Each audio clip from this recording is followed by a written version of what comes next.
Comment les protons se sont-ils formés à partir de rien? Saviez-vous que les protons, l'un des composants fondamentaux de la matière, se sont formés à partir de rien? Imaginez un univers nouveau-né, rempli d'énergie pure et de chaos. Dans cet environnement extrême, les particules fondamentales ont commencé à émerger, parmi elles les protons. Mais comment quelque chose d'aussi essentiel qu'un proton a-t-il pu se former à partir de rien? C'est l'une des questions les plus fascinantes et complexes en physique. Comprendre comment les protons se sont formés ne nous aide pas seulement à mieux comprendre l'origine de l'univers, mais cela nous fournit également des clés vitales sur la structure de la matière et les forces qui la régissent. Ignorer cette histoire serait passer à côté d'une partie cruciale de notre propre existence. Dans les minutes qui suivent, nous explorerons les premiers moments de l'univers.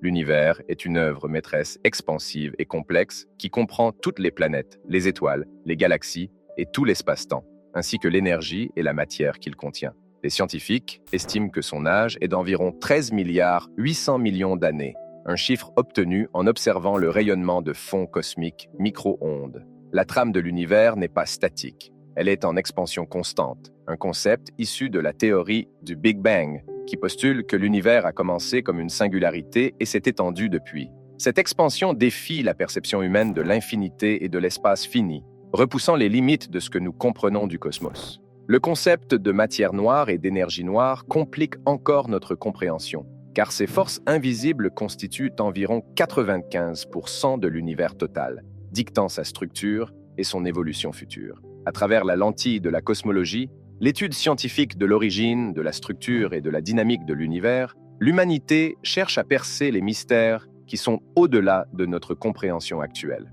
Les scientifiques étudient l'univers primitif en utilisant une variété de méthodes et de technologies sophistiquées, le rayonnement de fond cosmique micro-ondes étant une pierre angulaire parmi elles. Cette faible lueur, souvent décrite comme la lueur du Big Bang, imprègne le cosmos, offrant un instantané de l'univers tel qu'il existait environ 300 millions d'années, 80 000 ans après son début, lorsqu'il s'était suffisamment refroidi pour que les particules forment des atomes et que la lumière puisse voyager librement. En analysant les petites fluctuations de température dans le CMB, les chercheurs peuvent inférer la distribution de la matière et de l'énergie dans l'univers primitif, éclairant sa structure et son évolution générale. Les télescopes, tant terrestres que spatiaux, jouent un rôle crucial dans l'observation d'un passé de plus en plus lointain. Le télescope spatial Hubble, par exemple, a capturé des images de galaxies telles qu'elles apparaissaient quelques centaines de millions d'années après le Big Bang, offrant des informations inestimables sur la formation et l'évolution de ces structures cosmiques.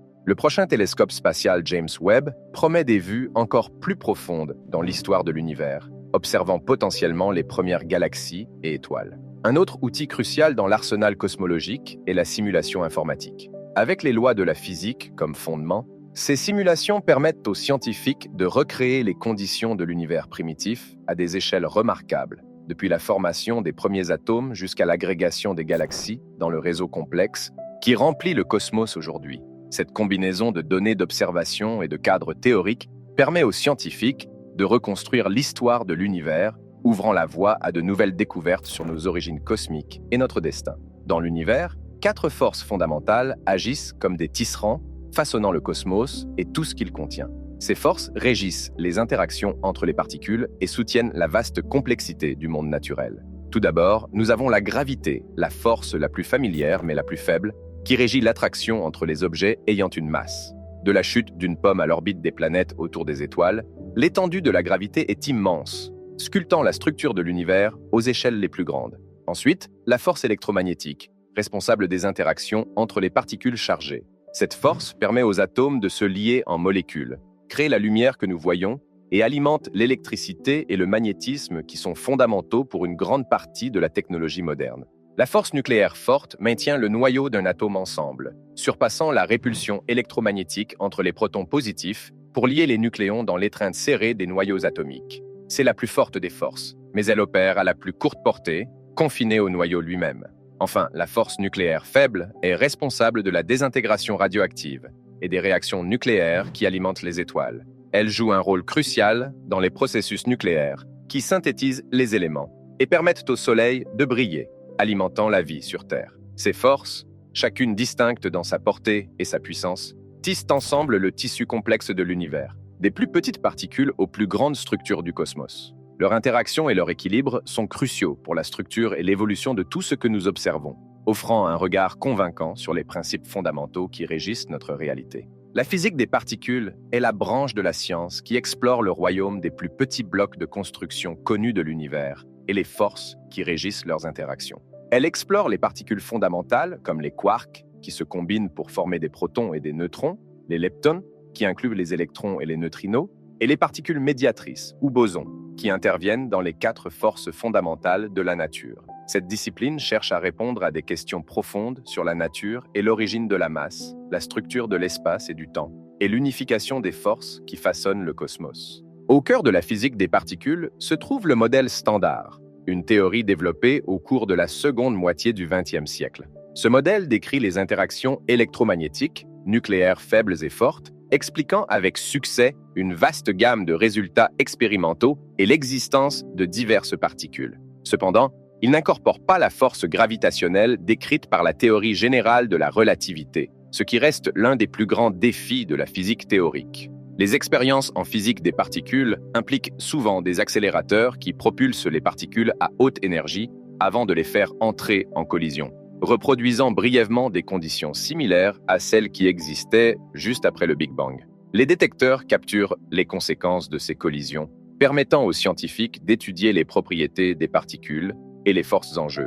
Des installations comme le Grand Collisionneur de Hadron, LHC, au CERN, ont été essentielles pour des découvertes historiques, y compris le boson de Higgs, qui fournit un mécanisme pour que les particules acquièrent de la masse. Malgré ces succès, de nombreuses questions restent sans réponse, et la quête d'une compréhension plus profonde se poursuit, alimentant l'exploration de phénomènes au-delà du modèle standard, comme la matière noire, la supersymétrie et la grande unification des forces.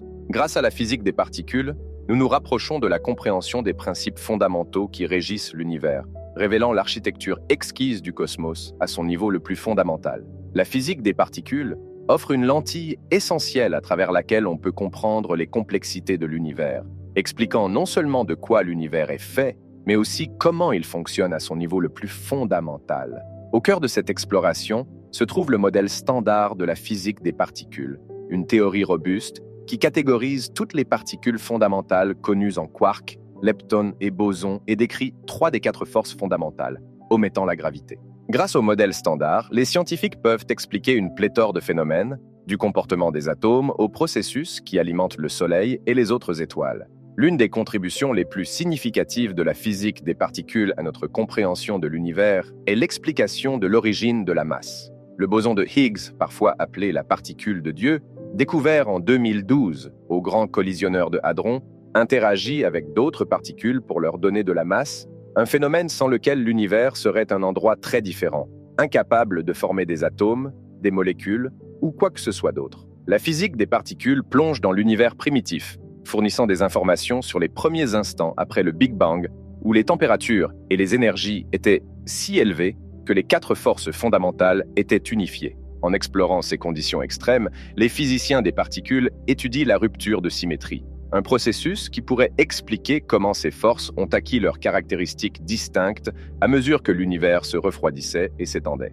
Bien que le modèle standard ait été remarquablement réussi, il ne couvre pas tout. Il n'inclut pas la gravité, expliquée par la relativité générale, ni n'explique la matière noire et l'énergie noire, qui représentent environ 95% du contenu total de l'univers. Par conséquent, la physique des particules n'est pas seulement une histoire de triomphe, mais aussi une narration de l'inconnu, poussant la quête d'une théorie plus complète du tout, qui pourrait expliquer non seulement le monde des très petites choses, mais aussi le cosmos dans toute sa vaste complexité. La théorie du Big Bang est le modèle cosmologique prédominant qui décrit le développement précoce et l'expansion actuelle de l'univers. Selon cette théorie, l'univers a pris naissance à partir d'une singularité extrêmement chaude et dense, il y a environ 13 milliards 800 millions d'années. Cette singularité a commencé à s'étendre et à se refroidir, ce qui a conduit à la formation de particules subatomiques et d'atomes simples. À mesure que l'univers continuait de s'étendre et de se refroidir, la gravité a provoqué l'agrégation de la matière en étoiles, galaxies et structures plus grandes. Une preuve fondamentale soutenant la théorie du Big Bang est l'observation du rayonnement de fonds cosmiques micro-ondes, Il s'agit de la lueur du Big Bang initial, un faible rayonnement de fond cosmique qui imprègne l'univers et fournit un instantané de l'univers jeune environ 380 000 ans après le Big Bang. La distribution des galaxies et leur décalage vers le rouge observé à mesure qu'elles s'éloignent de nous, indiquant l'expansion de l'univers, est un autre pilier qui corrobore cette théorie. Malgré son nom, le Big Bang n'était pas une explosion dans l'espace. C'était l'expansion rapide de l'espace lui-même. Cette vision a conduit à une compréhension plus profonde de la dynamique de l'univers, y compris la réalisation que son destin est lié à la densité de la matière et de l'énergie qu'il contient.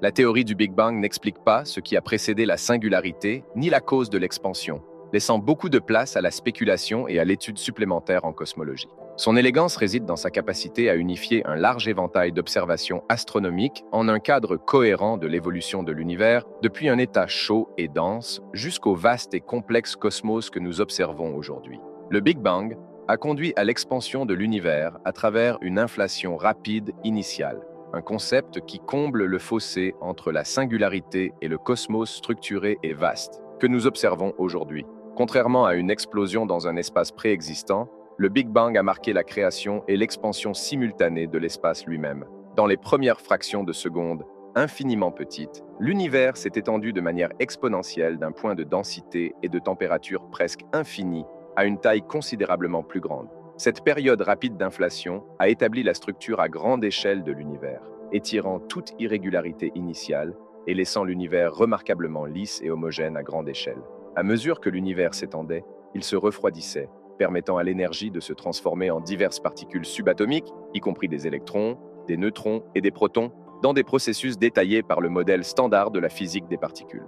Ces particules se sont finalement combinées pour former des atomes d'hydrogène et d'hélium dans un processus connu sous le nom de nucléosynthèse. L'expansion de l'univers s'est poursuivie à un rythme plus lent après l'inflation, alimenté par l'impulsion de l'expansion initiale et l'effet répulsif continu de l'énergie noire, une force mystérieuse qui accélère l'expansion de l'univers. La gravité a joué un rôle essentiel dans la formation des galaxies et des structures plus grandes dans le cosmos après l'inflation. Cette interaction continue entre l'expansion et la gravité façonne la structure et l'évolution de l'univers. L'expansion de l'univers, observable à travers le décalage vers le rouge de la lumière des galaxies lointaines, se poursuit jusqu'à ce jour, alors que les galaxies s'éloignent les unes des autres dans l'immense étendue cosmique en croissance. Cette expansion est une conséquence directe du Big Bang, soulignant la nature dynamique et évolutive de l'univers. La théorie du Big Bang, fondamentale pour la cosmologie moderne, est soutenue par plusieurs preuves clés qui, ensemble, présentent un argument convaincant en faveur de l'origine chaude et dense de l'univers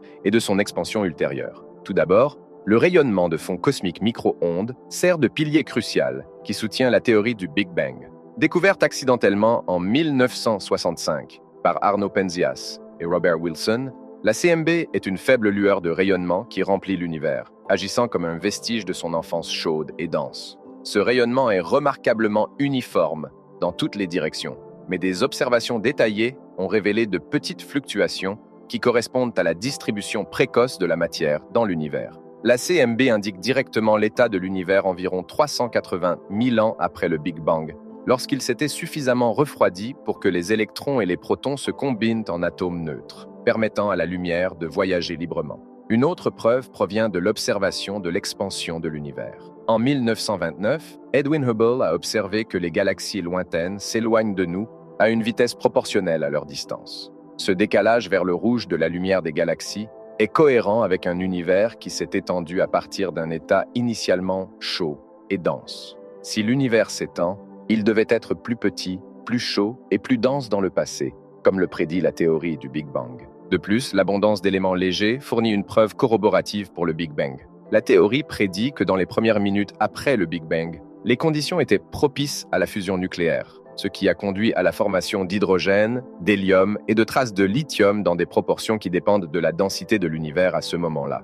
Les observations des abondances relatives de ces éléments légers dans les étoiles les plus anciennes et dans l'espace interstellaire correspondent remarquablement bien aux prédictions de la nucléosynthèse du Big Bang. Ces preuves, le rayonnement de fond cosmique micro-ondes, l'expansion de l'univers observée à travers le décalage vers le rouge des galaxies et l'abondance d'éléments légers, sont considérées comme les piliers fondamentaux qui soutiennent la théorie du Big Bang.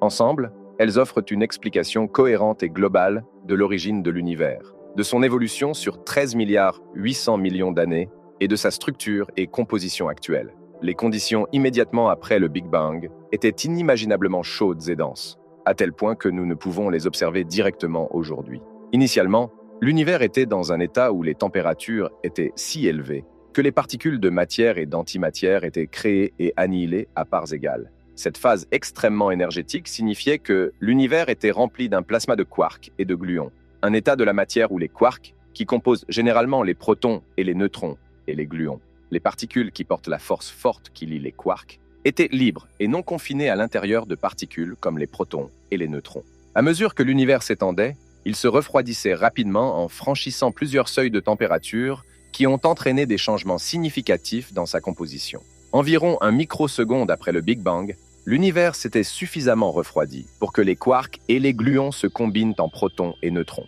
Quelques minutes après l'expansion, l'univers s'était encore refroidi pour permettre aux protons et aux neutrons de commencer à former des noyaux simples dans une période connue sous le nom de nucléosynthèse du Big Bang. Cela a produit principalement des isotopes d'hydrogène, d'hélium et de traces de lithium et de beryllium, établissant la base de la composition chimique du cosmos pour les centaines de milliers d'années suivantes. L'univers a continué à se refroidir et à s'étendre avec des photons, des particules de lumière, étant constamment dispersés par les électrons libres dans une brume.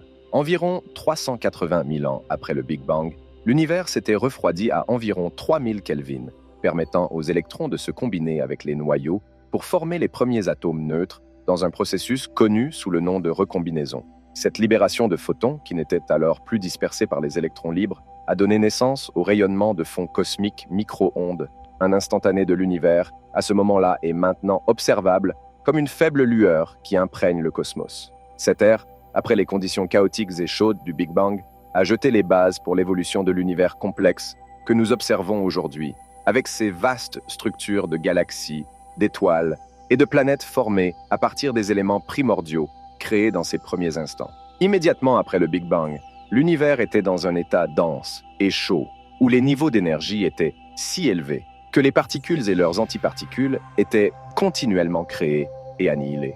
On pense que les premières particules à exister à ces moments-là étaient des quarks, des leptons comme les électrons et leurs antiparticules respectives, ainsi que des bosons, qui sont des particules porteuses de force. Au cours de cette époque, connue sous le nom de l'époque des quarks, l'univers était trop chaud et dense pour que les quarks se lient en protons et neutrons. Au lieu de cela, les quarks et les gluons, les bosons qui médiaient la force forte, existèrent dans un état libre dans ce que l'on appelle un plasma de quarks et de gluons. À mesure que l'univers s'étendait et se refroidissait, l'énergie de l'univers chutait à un point où les quarks pouvaient enfin se combiner pour former des protons et des neutrons dans un processus connu sous le nom de hadronisation. Les électrons, étant un des types de leptons, étaient également présents dès ces premiers instants. Cependant, l'univers était trop énergétique pour qu'il forme des atomes en se combinant avec des protons. Cette capacité viendrait plus tard à mesure que l'univers se refroidirait encore davantage. Pendant les premiers moments, les neutrinos, un autre type de lepton, étaient également produits en abondance. Les neutrinos interagissent très faiblement avec d'autres matières et, peu après leur création, ils se sont découplés des autres particules et ont commencé à se déplacer librement à travers l'espace, créant un fond cosmique de neutrinos similaire au rayonnement de fonds cosmiques micro-ondes, mais encore plus difficile à détecter. Ces premières particules formées dans la période immédiatement après le Big Bang étaient les blocs de construction de toutes les structures complexes que nous observons dans l'univers aujourd'hui. Leurs interactions, régies par les forces fondamentales de la nature, ont conduit à l'évolution du cosmos, d'une soupe uniforme de particules primordiales à une riche tapisserie de galaxies, d'étoiles et de planètes. Une fraction de seconde après le Big Bang, l'univers était dans une phase extrêmement chaude et dense, au-delà de la compréhension complète de la physique actuelle. Cette période est connue sous le nom d'ère de Planck, du nom de Max Planck, le fondateur de la théorie quantique. Elle a duré de 0 à environ 10 puissance moins 43 secondes après le Big Bang, pendant laquelle la température de l'univers était si élevée que les 4 forces fondamentales, la gravité, l'électromagnétisme, la force nucléaire forte et la force nucléaire faible, étaient probablement unifiées en une seule force fondamentale. Les échelles d'énergie à ce moment-là étaient si extrêmes que les théories physiques actuelles, y compris la relativité générale et la mécanique quantique, sont insuffisantes pour décrire avec précision les conditions. Immédiatement après l'ère de Planck, l'univers est entré dans l'époque de la grande unification, qui a duré jusqu'à environ 10 puissance moins 36 secondes. Pendant cette période, les températures ont suffisamment baissé pour que la force gravitationnelle se sépare des autres forces, marquant le premier pas dans la différenciation des forces fondamentales. Cette époque pourrait également avoir présenté une phase d'inflation rapide, où l'univers s'est étendu de manière exponentielle en un temps très court. La théorie de l'inflation suggère que l'univers a augmenté de taille d'au moins un facteur de 10 puissance 26, lissant toute irrégularité et préparant le terrain pour un cosmos homogène et isotropique à grande échelle. Au moment des 10 puissance moins 32 secondes, à mesure que l'univers continuait de se refroidir et de s'étendre, la force nucléaire forte est devenue distincte de la force électrofaible, la combinaison des forces électromagnétiques et nucléaires faibles. L'univers était encore dans un état de plasma, rempli d'une soupe chaude et dense de quarks, de leptons comme les électrons et les neutrinos et leurs antiparticules, ainsi que de diverses particules porteuses de force comme les photons et les gluons. Ces conditions étaient si extrêmes que les particules étaient continuellement créées et annihilées. Ce moment fractionnel dans le temps après le Big Bang a établi les conditions initiales pour tout ce qui a suivi, établissant les propriétés fondamentales et la distribution de la matière et de l'énergie qui conduiraient finalement à la formation d'atomes, d'étoiles, de galaxies et des structures cosmiques les plus grandes observées dans l'univers aujourd'hui. La complexité et la diversité du cosmos remontent toutes à cette brève explosion initiale d'expansion et de refroidissement, un témoignage du pouvoir des conditions initiales établies dans les premiers moments de l'univers. L'inflation cosmique est une théorie proposée pour expliquer la croissance très précoce de l'univers, postulant une période d'expansion exponentiellement rapide dans la première fraction infime de seconde après le Big Bang. Selon cette théorie, l'univers a augmenté de taille d'au moins un facteur de 10 puissance 26 en moins de 10 puissance moins 32 secondes. Cette augmentation dramatique a résolu plusieurs problèmes de longue date de la théorie du Big Bang, tels que le problème de l'horizon, le problème de la platitude et le problème du monopôle magnétique, en fournissant un mécanisme qui a rendu l'univers observable homogène et isotropique, identique dans toutes les directions et spatialement plat à un degré extraordinaire. On pense que l'inflation a été alimentée par un champ hypothétique connu sous le nom de champ inflaton qui imprégnait l'espace. Ce champ avait des propriétés qui feraient que l'espace lui-même s'étendrait exponentiellement s'il se trouvait dans un état d'énergie particulier. À mesure que le champ inflaton se dégradait à un état d'énergie plus bas, cette expansion rapide ralentissait et l'énergie stockée dans le champ était libérée dans un processus appelé réchauffement. Ce réchauffement a rempli l'univers du plasma chaud et dense de particules que nous associons à l'image plus traditionnelle du Big Bang. Les preuves qui soutiennent l'inflation cosmique proviennent des observations du rayonnement de fond cosmique micro-ondes, qui montrent de légères variations, anisotropie, dans la température. Ces petites fluctuations, qui sont incroyablement uniformes dans tout le ciel, correspondent aux prédictions faites par la théorie de l'inflation sur la distribution de la matière et de l'énergie dans l'univers primitif. L'inflation prédit que ces fluctuations devraient être presque les mêmes à toutes les échelles, une prédiction qui a été confirmée par la cartographie détaillée du CMB par plusieurs observatoires spatiaux. L'inflation cosmique représente un pont crucial entre le mystère de l'état initial de l'univers et la nucléosynthèse du Big Bang et la formation ultérieure de structures. C'est une partie intégrante de notre compréhension actuelle de la cosmologie, fournissant un cadre convaincant pour expliquer comment un point uniforme et dense pourrait évoluer vers le vaste cosmos structuré que nous voyons aujourd'hui. L'inflation cosmique a profondément façonné l'univers primitif, établissant le terrain pour le développement des structures micrométriques et résolvant plusieurs problèmes cosmologiques importants. Cette expansion rapide s'est produite dans la fraction la plus petite de seconde après le Big Bang, au cours de laquelle l'univers a grandi de manière exponentielle, s'étendant bien au-delà des échelles subatomiques jusqu'à des échelles macroscopiques en un clin d'œil. Cet événement dramatique a eu de multiples effets durables sur le cosmos. L'une des caractéristiques les plus remarquables de l'univers est son uniformité à grande échelle. Malgré les amas de galaxies et les vastes vides qui parsèment le cosmos, la densité générale de la matière et de l'énergie et la température de fond sont remarquablement uniformes sur de vastes distances. L'inflation cosmique a lissé toute irrégularité initiale dans la densité de l'univers primitif, favorisant une distribution uniforme de la matière et de l'énergie, comme en témoigne la température uniforme du rayonnement de fond cosmique micro-ondes dans tout le ciel. L'inflation a également résolu le problème de la platitude, l'observation que l'univers semble être spatialement plat. La théorie de la relativité générale permet un univers qui est spatialement ouvert, fermé ou plat, en fonction de la densité moyenne de la matière et de l'énergie dans l'univers. L'inflation a étiré l'espace lui-même de telle manière que toute courbure initiale de l'univers semble maintenant plate, de la même manière que la surface de la Terre semble plate à de petites distances malgré sa forme sphérique générale.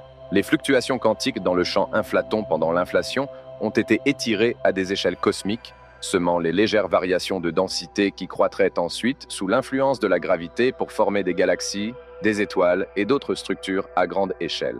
Ces perturbations initiales ont été imprimées dans le rayonnement de fonds cosmiques micro-ondes et ont été méticuleusement cartographiées, confirmant les prédictions faites par l'inflation. Les prédictions théoriques basées sur les conditions de l'univers primitif suggéraient la formation de plusieurs particules exotiques et de défauts dans l'espace, tels que les monopoles magnétiques. Ceux-ci n'ont pas été observés, ce qui a déconcerté les scientifiques. L'inflation a dilué la concentration de ces particules exotiques ou de ces défauts à des niveaux insignifiants, expliquant ainsi leur absence ou leur rareté dans l'univers actuel. L'inflation cosmique propose une période de transformation qui explique élégamment ces aspects du cosmos et d'autres, la rendant ainsi un pilier fondamental des théories cosmologiques modernes.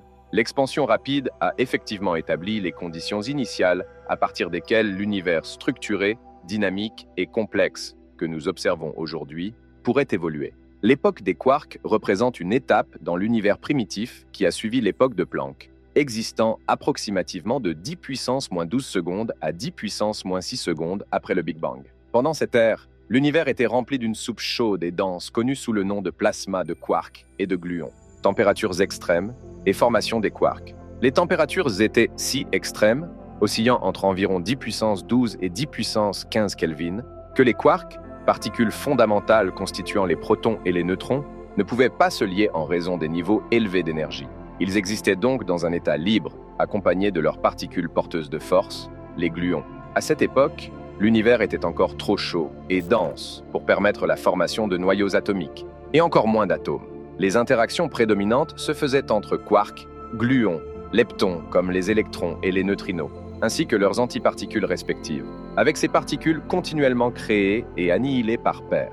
Durant cette période, les quatre forces fondamentales avaient déjà pris leurs identités séparées. La gravité s'était dissociée des autres forces durant l'époque de la grande unification, qui précéda l'époque des quarks, et les forces fortes, faibles et électromagnétiques opéraient comme des entités distinctes. À mesure que l'univers s'étendait et se refroidissait, la densité énergétique diminuait, atteignant finalement un point où elle n'était plus suffisante pour briser les liens qui commençaient à se former entre les quarks. Cette transition marqua la fin de l'époque des quarks et le début de l'époque des hadrons, durant laquelle les quarks se combinèrent pour former des protons et des neutrons, collectivement appelés hadrons.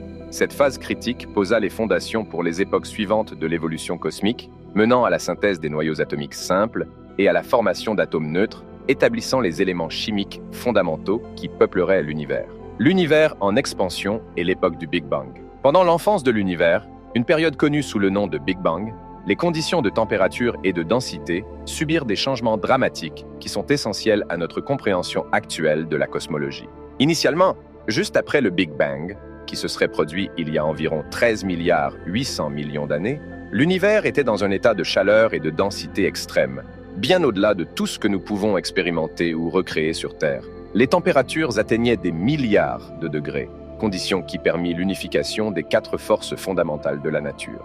À mesure que l'univers s'étendait, un processus qui se poursuit encore aujourd'hui, mais à un rythme beaucoup plus lent, il se refroidit considérablement. En quelques minutes, la température baissa suffisamment pour permettre aux protons et aux neutrons de former les premiers noyaux simples, durant une époque connue sous le nom de nucléosynthèse. Ce refroidissement et cette expansion pendant des centaines de milliers d'années permirent finalement aux électrons de se combiner avec les noyaux pour former des atomes, principalement d'hydrogène et d'hélium, marquant la transition d'un état de plasma à un état gazeux. Cette phase prépara le terrain pour la formation des étoiles et des galaxies, sculptant la structure de l'univers tel que nous l'observons aujourd'hui. La danse complexe entre température et densité durant les premiers instants de l'univers met en lumière une période extraordinaire de transformation, fondamentale dans la création du cosmos que nous habitons. Les quarks, blocs de construction de l'univers. Les quarks sont des particules fondamentales qui servent de blocs de construction de la matière dans l'univers, découverts dans les années 660 grâce à une série d'expériences avec des accélérateurs de particules. Contrairement aux atomes, qui étaient autrefois considérés comme les composants les plus petits de la matière, Les quarks sont véritablement élémentaires, sans structure ni composants sous-jacents selon la compréhension scientifique actuelle. Ils sont des composants clés des hadrons, qui incluent les protons et les neutrons, les particules qui, avec les électrons, forment les atomes.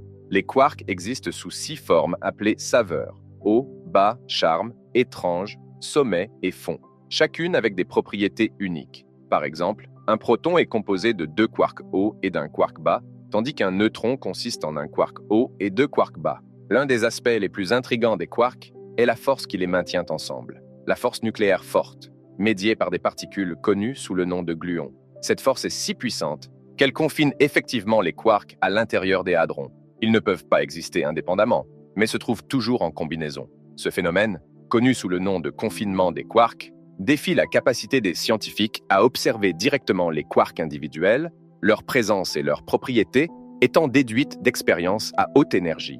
L'étude des quarks ne permet pas seulement de mieux comprendre la structure microscopique de l'univers, mais elle éclaire également les premiers instants après le Big Bang, où ces particules fondamentales jouèrent un rôle crucial dans la formation de la matière telle que nous la connaissons. À travers des recherches continues en physique des particules, les scientifiques continuent d'explorer les complexités des quarks, avec l'objectif de démêler davantage la nature fondamentale de l'univers et ses origines.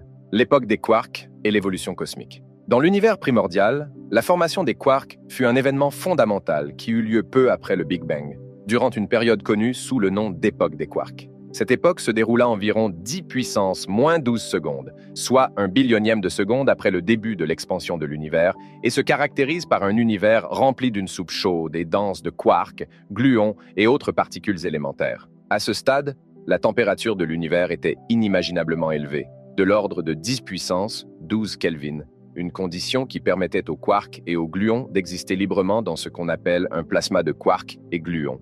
À mesure que l'univers s'étendait, il se refroidissait rapidement, entraînant des changements cruciaux dans l'état de la matière. Durant le processus de refroidissement, lorsque les températures chutèrent en dessous d'un seuil critique, les quarks commencèrent à se combiner en raison de la force nucléaire forte, la plus puissante des 4 forces fondamentales. À ces courtes distances, cette force est médiée par des gluons, agissant comme une colle qui maintient les quarks ensemble. Initialement, les quarks formèrent des paires ou des triplets, conduisant à la création de particules plus complexes comme les protons et les neutrons, qui sont des triplets de quarks hauts et bas. Cette union des quarks marqua la fin de l'époque des quarks et le début de l'époque des hadrons, durant laquelle l'univers était principalement composé de protons et de neutrons. Cette transition des quarks libres à des états liés au sein des protons et des neutrons fut une étape cruciale dans l'évolution de l'univers, préparant le terrain pour la formation d'atomes, d'étoiles et éventuellement de galaxies. Les processus qui ont marqué la formation et le comportement des quarks dans l'univers primordial restent un sujet d'étude intense en physique des particules et en cosmologie, offrant des aperçus sur les forces et les conditions qui ont façonné le cosmos. Les antiquarks et l'antimatière. Les antiquarks sont les contreparties d'antimatière des quarks, les blocs de construction fondamentaux qui composent la matière dans l'univers. Tout comme l'antimatière généralise le concept de contrepartie opposée aux particules de matière, les antiquarks reflètent les quarks en charge et autres propriétés quantiques, bien qu'ils possèdent des valeurs opposées exactes. Cela signifie que pour chacune des 6 saveurs de quark, haut, bas, charme, étrange, sommet et fond, il existe un antiquark correspondant avec la même masse mais avec une charge électrique, une charge de couleur et d'autres nombres quantiques opposés. Un aspect intéressant des antiquarks est leur rôle dans le processus d'annihilation. Lorsqu'un quark rencontre son antiquark correspondant, ils peuvent s'annihiler mutuellement, libérant de l'énergie sous forme de photons de haute énergie ou d'autres particules. Ce phénomène souligne la symétrie dans l'univers entre la matière et l'antimatière. Bien que de manière intrigante, l'univers observable aujourd'hui semble être dominé par la matière. L'existence des antiquarks n'est pas seulement théorique. Ils ont été produits et observés dans des collisions de particules à haute énergie, telles que celles réalisées dans des accélérateurs de particules.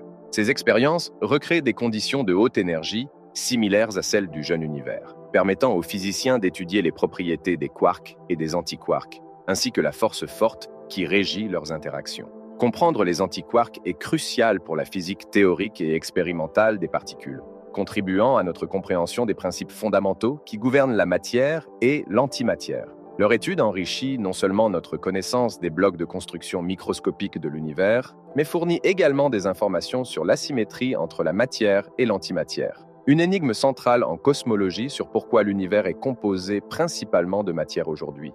Interaction entre quarks et antiquarks. La force nucléaire forte. Les quarks et les antiquarks interagissent par le biais de la force nucléaire forte, l'une des 4 forces fondamentales de la nature, qui est médiée par des particules connues sous le nom de gluons. Cette force se caractérise par son immense puissance, lui permettant d'unir les quarks pour former des protons, des neutrons et d'autres particules, malgré la répulsion entre quarks de charge similaires. L'interaction entre quarks, qu'ils soient de matière ou d'antimatière, est gouvernée par l'échange de gluons d'une manière unique, décrite par la théorie de la chromodynamique quantique. Chaque quark possède une propriété connue sous le nom de charge de couleur, analogue à la charge électrique en électromagnétisme, mais au lieu d'être positive ou négative, la charge de couleur se décline en 3 types, rouge, vert et bleu, ainsi que leurs couleurs opposées pour les antiquarks. Les gluons, qui portent la force forte, transportent également une combinaison de charges de couleurs et de couleurs opposées, leur permettant d'agir comme particules d'échange entre quarks et antiquarks.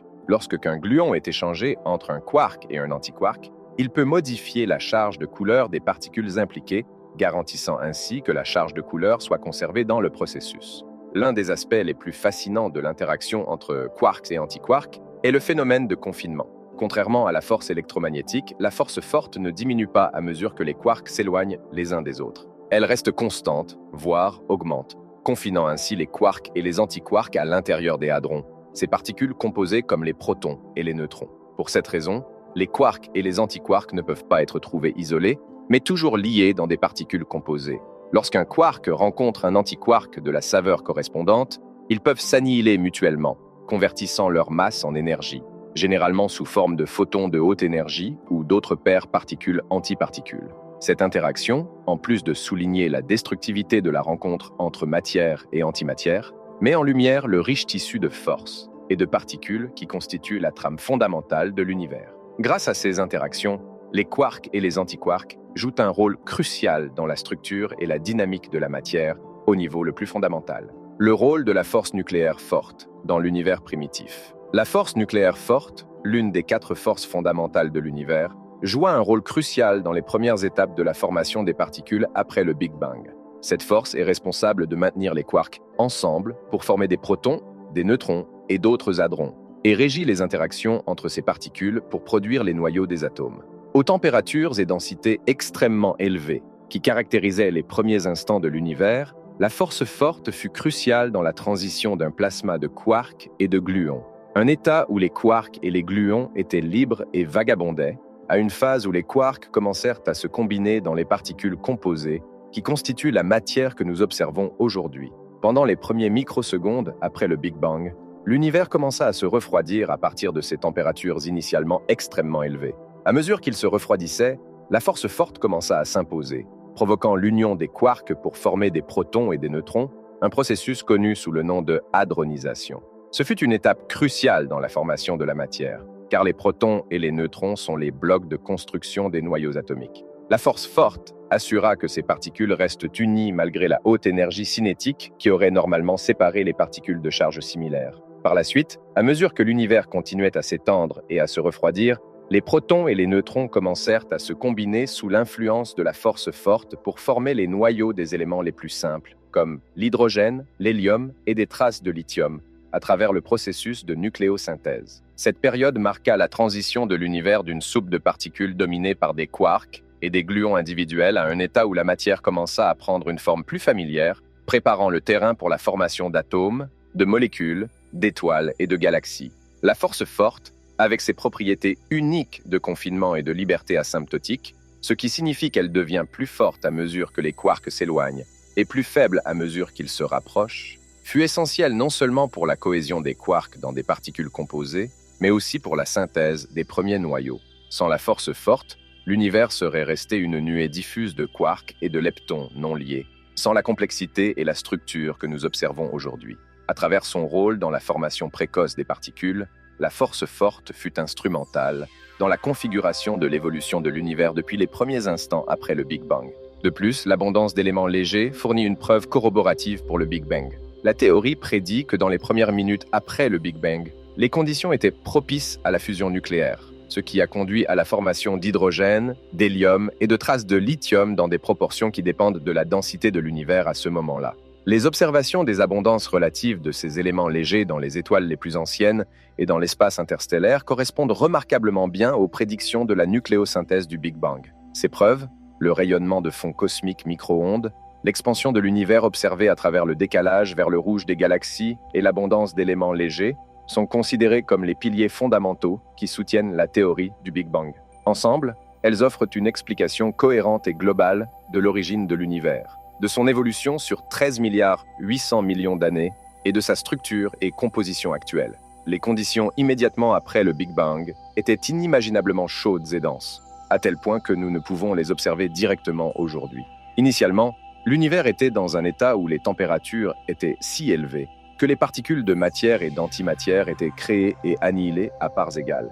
Cette phase extrêmement énergétique signifiait que l'univers était rempli d'un plasma de quarks et de gluons, un état de la matière où les quarks, qui composent généralement les protons et les neutrons, et les gluons, les particules qui portent la force forte qui lie les quarks, étaient libres et non confinés à l'intérieur de particules comme les protons et les neutrons.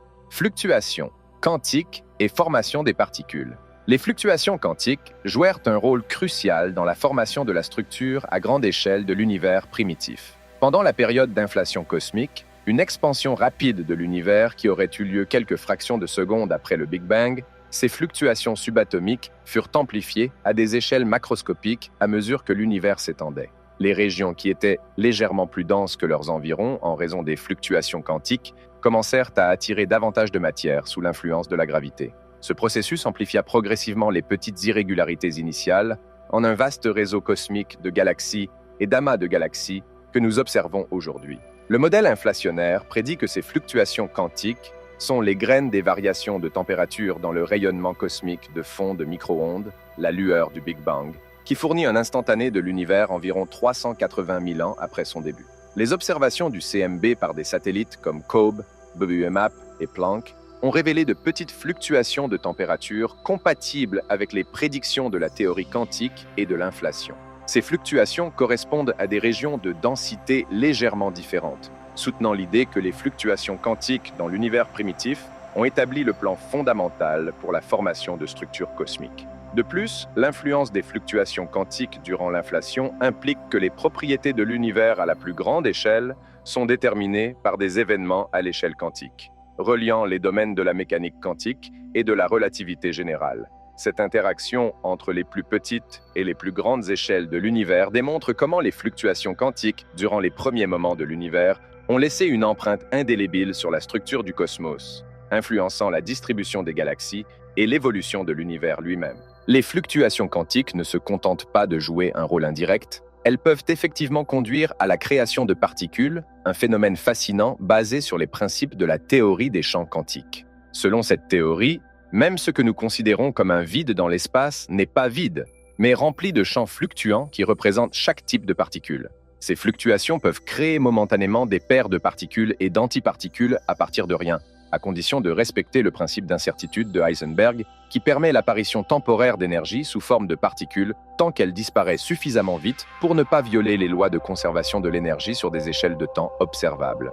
Ce processus est illustré par la création de particules virtuelles, qui sont des paires particules-antiparticules qui surgissent dans l'existence, puis s'annihilent mutuellement.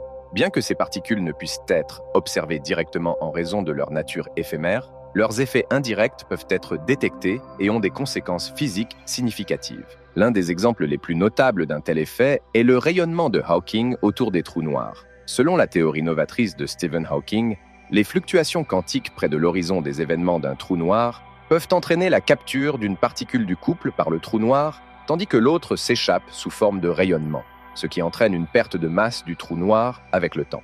De même, l'effet Casimir montre comment les fluctuations quantiques peuvent générer une force mesurable entre deux plaques parallèles non chargées placées très près l'une de l'autre dans un vide.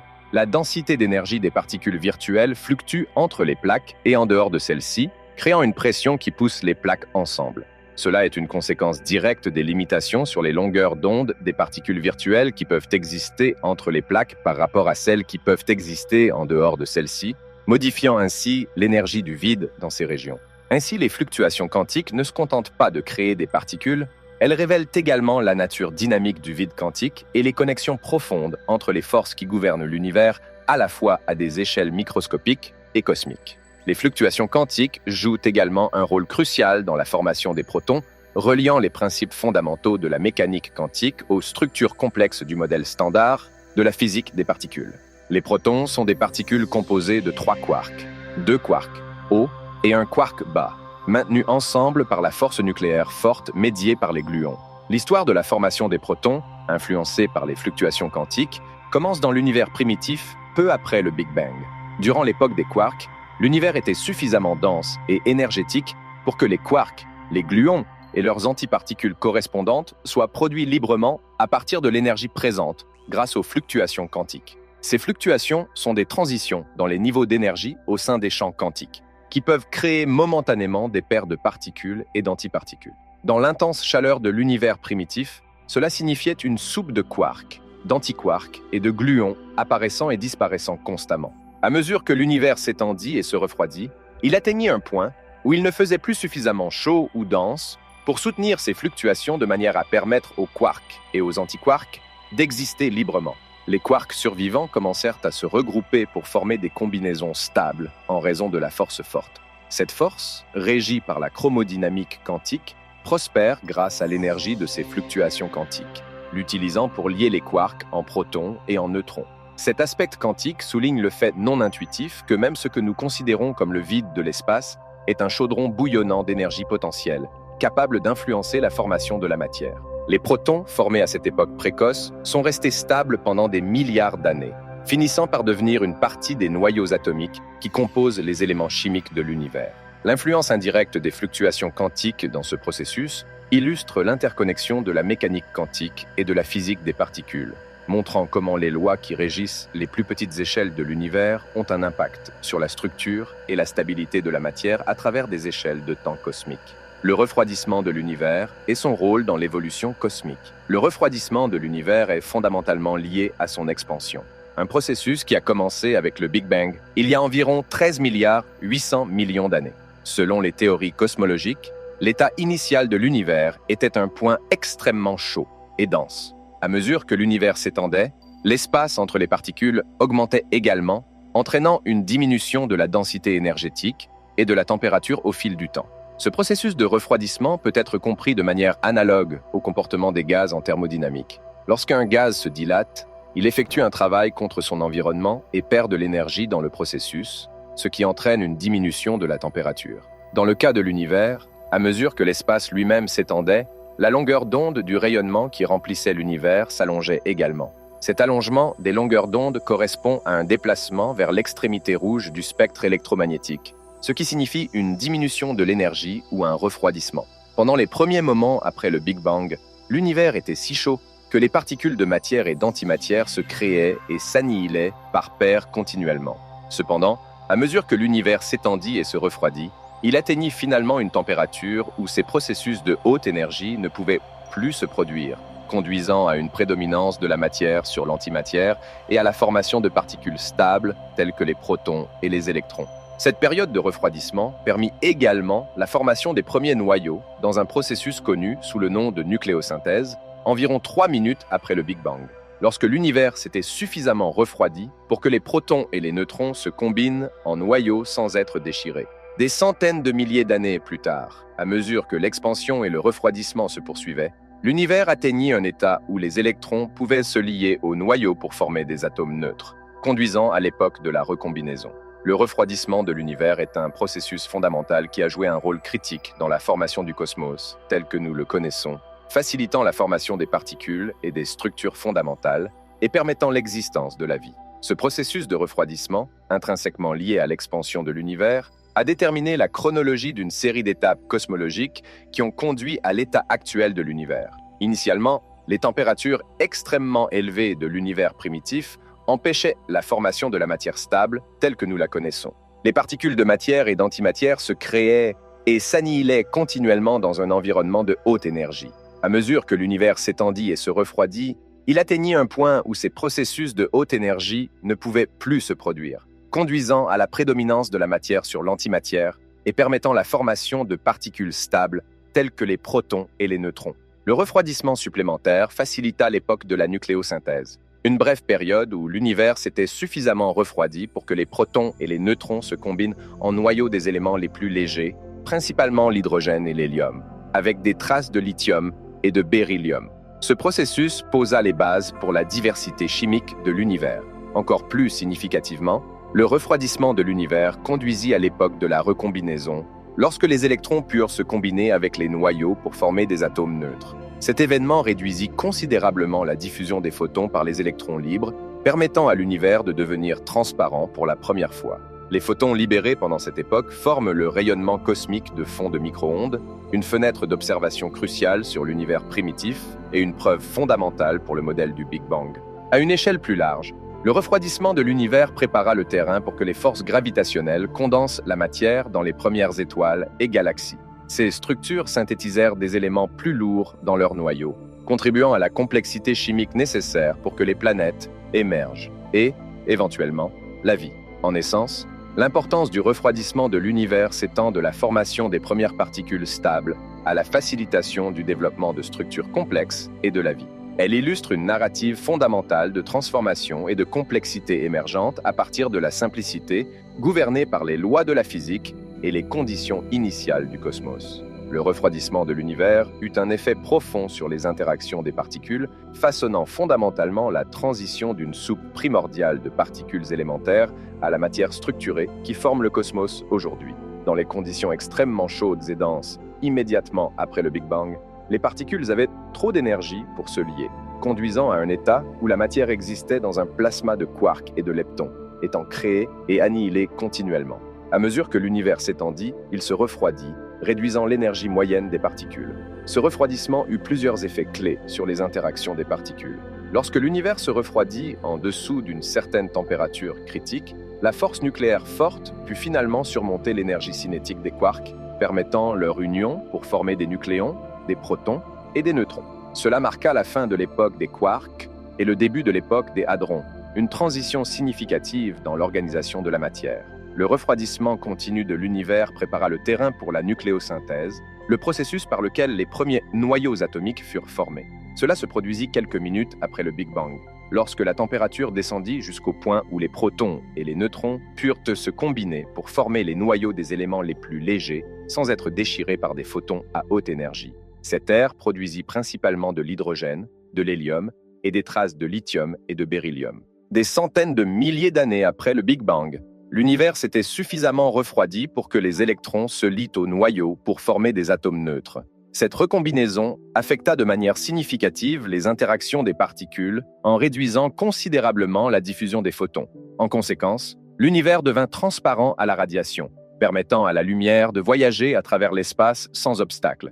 Les photons libérés durant cette époque forment le rayonnement cosmique de fond de micro-ondes, une fenêtre d'observation cruciale sur l'univers primitif. Le refroidissement de l'univers permit également l'effondrement gravitationnel de la matière. Les régions plus denses en matière attirèrent davantage de particules en raison des forces gravitationnelles, conduisant éventuellement à la formation d'étoiles et de galaxies. Dans ces étoiles, les processus de fusion nucléaire commencèrent à synthétiser des éléments plus lourds à partir d'éléments plus légers, enrichissant encore plus la complexité chimique du cosmos. Chaque étape de refroidissement se traduisit par une diminution de l'énergie cinétique des particules, facilitant de nouveaux types d'interactions basées sur les diverses forces fondamentales, principalement la forte et l'électromagnétique. Cette transition graduelle façonna l'évolution de l'univers, passant d'un plasma chaud et uniforme à un cosmos structuré et complexe, rempli d'une vaste variété d'objets célestes et de vie telle que nous la connaissons.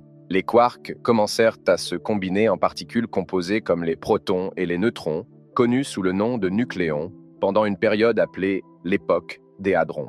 Cette époque se déroula environ entre 10 puissance moins 6 secondes, une microseconde, et une seconde après le Big Bang, lorsque l'univers s'était suffisamment refroidi par rapport à ses températures initiales extrêmement élevées. Pendant les premiers moments après le Big Bang, l'univers était si chaud et dense que les quarks ne pouvaient pas se lier en raison de l'énergie cinétique écrasante qui les maintenait séparés. Ils existaient dans un état connu sous le nom de plasma de quarks et de gluons, où les quarks, les antiquarks et les gluons vagabondaient librement dans une condition similaire à une soupe. À mesure que l'univers s'étendit, il se refroidit, diminuant l'énergie cinétique moyenne de ces particules. Lorsque l'univers se refroidit à environ 10 puissance 12 Kelvin, la force nucléaire forte, qui agit comme la colle qui lie les quarks, surpassa l'énergie cinétique qui les séparait. Cette force, médiée par des particules appelées gluons, commença à attirer les quarks pour former des hadrons. En particulier, les quarks hauts et bas se combinèrent pour créer des protons, 2 quarks hauts et un quark bas, et des neutrons, un quark haut et 2 quarks bas. Cette combinaison de quarks en nucléons marqua une transition significative dans l'état de la matière, ouvrant la voie à la formation des noyaux atomiques et, plus tard, des atomes, des molécules, des étoiles et des galaxies qui peuplent l'univers. Évolution de la matière dans l'univers, des quarks aux hadrons.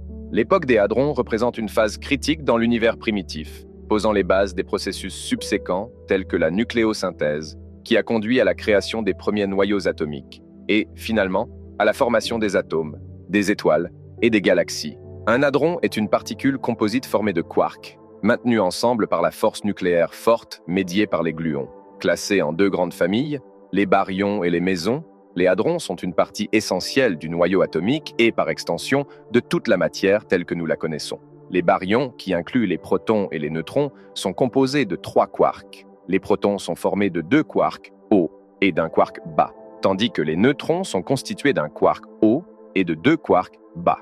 Les mésons, quant à eux, sont composés d'une paire quark-antiquark et jouent un rôle dans la médiation de la force forte entre les hadrons plus stables comme les protons et les neutrons au sein du noyau. La force forte, l'une des 4 forces fondamentales de la physique, est incroyablement efficace pour lier les quarks à l'intérieur des hadrons, à tel point que les quarks ne se trouvent jamais isolés dans la nature, un phénomène connu sous le nom de confinement des quarks. Cette force agit non seulement pour maintenir ensemble les quarks à l'intérieur d'un seul hadron, mais elle fonctionne aussi entre les hadrons, assurant la cohésion du noyau atomique malgré la force électromagnétique répulsive entre les protons chargés positivement.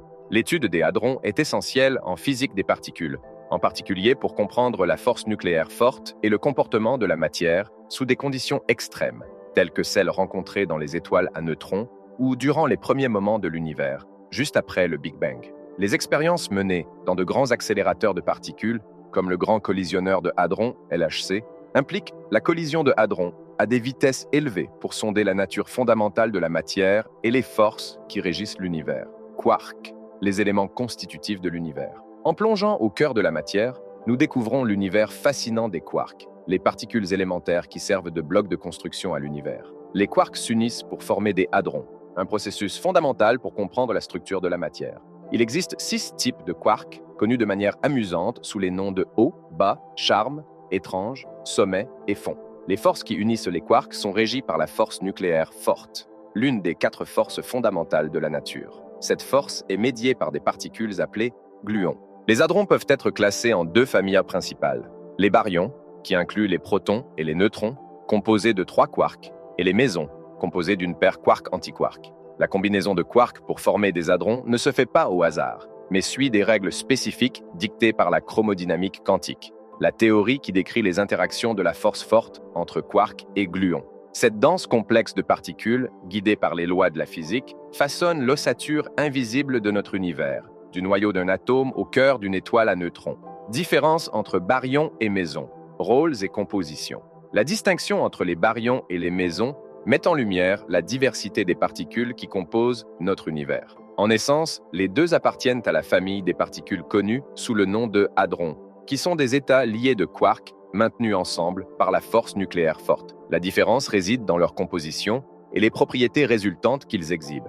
Les baryons, qui incluent des particules familières comme les protons et les neutrons, sont formés de 3 quarks. Ce trio de quarks confère aux baryons un spin demi-entier, les classant comme fermions selon les principes de la mécanique quantique. Cela signifie qu'ils obéissent au principe d'exclusion de Pauli, qui interdit à des fermions identiques d'occuper simultanément le même état quantique. En revanche, les mésons sont formés d'une paire quark-antiquark. Cette composition confère aux mésons un spin entier, les classant comme bosons, qui ne sont pas soumis au principe d'exclusion de Pauli et peuvent occuper le même état quantique en grand nombre. Cette différence fondamentale dans leur nature quantique sous-tend de nombreux rôles distincts que jouent les baryons et les mésons dans l'univers. Par exemple, les baryons constituent la majeure partie de la masse de la matière visible dans le cosmos, formant les atomes qui composent les étoiles, les planètes et les êtres vivants. Les mésons, quant à eux, agissent souvent comme des porteurs de force entre les particules, jouant un rôle crucial dans la médiation de la force nucléaire forte qui lie les protons et les neutrons dans le noyau d'un atome. Leur existence éphémère est généralement observée dans des environnements à haute énergie, tels que les accélérateurs de particules ou les interactions des rayons cosmiques dans l'atmosphère terrestre. Formation des protons, un processus fondamental. La formation des protons, l'un des constituants les plus stables de l'univers, est un processus remarquable qui découle des principes de la chromodynamique quantique. Les protons sont un type de baryon composé de 3 quarks, 2 quarks hauts et un quark bas. Cette configuration particulière confère aux protons leurs propriétés uniques, y compris une charge électrique positive. Le processus de formation des protons commence à une échelle incroyablement petite au sein de la mousse quantique de l'univers, où la force nucléaire forte, la plus puissante des 4 forces fondamentales, domine. Cette force est médiée par des particules connues sous le nom de gluons, qui agissent comme la colle qui maintient les quarks ensemble. Les gluons sont échangés entre les quarks d'une manière qui rappelle une corde qui maintient les quarks au sein d'un proton unis dans une danse perpétuelle. Malgré la force répulsive électromagnétique qui pousse les quarks chargés positivement, la force nucléaire forte est significativement plus puissante à courte portée au sein d'un proton, assurant un état lié stable. Cette interaction complexe entre quarks et gluons, régie par les lois de la mécanique quantique, conduit à la formation des protons. Une fois formés, les protons présentent une stabilité remarquable, avec une durée de vie si longue qu'elle dépasse l'âge de l'univers, en faisant un bloc de construction primordial de tous les noyaux atomiques. Cette stabilité est une pierre angulaire sur laquelle repose la structure de la matière dans l'univers, depuis l'atome d'hydrogène le plus simple, composé d'un seul proton et d'un électron, jusqu'aux noyaux complexes qui constituent les éléments lourds. Neutrons, des particules stables mais différentes des protons. Les neutrons partagent une étroite parenté avec les protons, étant tous deux des baryons composés de quarks, mais suivent un schéma légèrement différent. Tout comme les protons, les neutrons sont formés de 3 quarks, mais dans leur cas, la composition inclut un quark haut et 2 quarks bas. Cette subtile différence dans la disposition des quarks confère aux neutrons leurs propriétés distinctes, notamment l'absence de charge électrique, ce qui les rend neutres. La formation des neutrons est une histoire de force fondamentale en action, principalement la force nucléaire forte facilitée par l'échange de gluons. Ces gluons agissent comme la force adhésive qui lie les quarks à l'intérieur du neutron, surmontant la force répulsive qui autrement repousserait les quarks. L'équilibre des quarks hauts et bas à l'intérieur des neutrons détermine leur masse et leur stabilité, les rendant légèrement plus massifs mais moins stables que leurs homologues protoniques dans des conditions isolées dans le cosmos. Les neutrons se forment dans divers processus astrophysiques, l'un des plus importants étant lors des explosions de supernovas. Ici, les conditions intenses de pression et d'énergie permettent aux électrons et aux protons de fusionner en neutrons, libérant une rafale de neutrinos dans le processus. De plus, à l'intérieur du noyau d'un atome, les protons peuvent se transformer en neutrons et vice-versa grâce au processus de désintégration bêta, une transformation régie par la force nucléaire faible. Cette interaction entre protons et neutrons, équilibrant les forces à l'intérieur du noyau atomique, est fondamentale pour la structure même de la matière et la variété infinie des éléments dans l'univers. Protons et neutrons, l'architecture de l'univers. La formation et l'interaction des protons et des neutrons jouent un rôle crucial dans l'architecture de l'univers, régissant la diversité de la matière et le cycle de vie des étoiles. Au cœur de chaque atome, les protons et les neutrons s'unissent pour former des noyaux, un processus guidé par la force nucléaire forte. Cet acte fondamental de création soutient le tableau périodique, déterminant le type d'élément et sa variété isotopique en fonction du nombre de protons et de neutrons au sein du noyau. Dans le four cosmique des étoiles, l'équilibre entre protons et neutrons est dynamique, alimentant les processus de fusion nucléaire qui alimentent les étoiles et produisent les éléments plus lourds essentiels à la vie et à la formation planétaire. Par exemple, dans les noyaux des étoiles, les noyaux d'hydrogène, protons, fusionnent pour former de l'hélium, un processus qui libère d'immenses quantités d'énergie et de lumière. À mesure que les étoiles évoluent, des processus de fusion plus complexes se produisent, nécessitant et produisant des neutrons et transmutant des éléments plus loin dans le tableau périodique. Cette alchimie stellaire culmine dans la création des éléments lourds, qui composent une grande partie du monde matériel, du calcium dans nos os au fer dans notre sang. De plus, la désintégration des neutrons en protons ou vice-versa par diverses formes de désintégration bêta est cruciale pour déterminer la stabilité et l'abondance des éléments dans l'univers. Ce processus de désintégration joue également un rôle significatif dans la configuration de la distribution de l'énergie dans le cosmos. influençant l'évolution thermique des corps célestes et du milieu interstellaire. La danse entre protons et neutrons tisse donc une toile complexe qui dicte non seulement la structure atomique de la matière, mais alimente également les processus célestes qui illuminent l'univers et forgent la gamme diversifiée d'éléments qui composent notre monde et au-delà. Leur interaction continue est un témoignage de l'équilibre délicat des forces et des particules qui façonnent notre compréhension du cosmos. Fusion nucléaire, moteur des étoiles et de l'univers. La fusion nucléaire est un processus puissant et fondamental qui se produit au cœur des étoiles, y compris notre Soleil, agissant comme le principal fournisseur d'énergie de l'univers. Ce processus remarquable implique la fusion de noyaux atomiques plus légers, comme l'hydrogène, pour former un noyau plus lourd, comme l'hélium. Cela contraste fortement avec la fission nucléaire, où les noyaux lourds se divisent pour former des noyaux plus légers.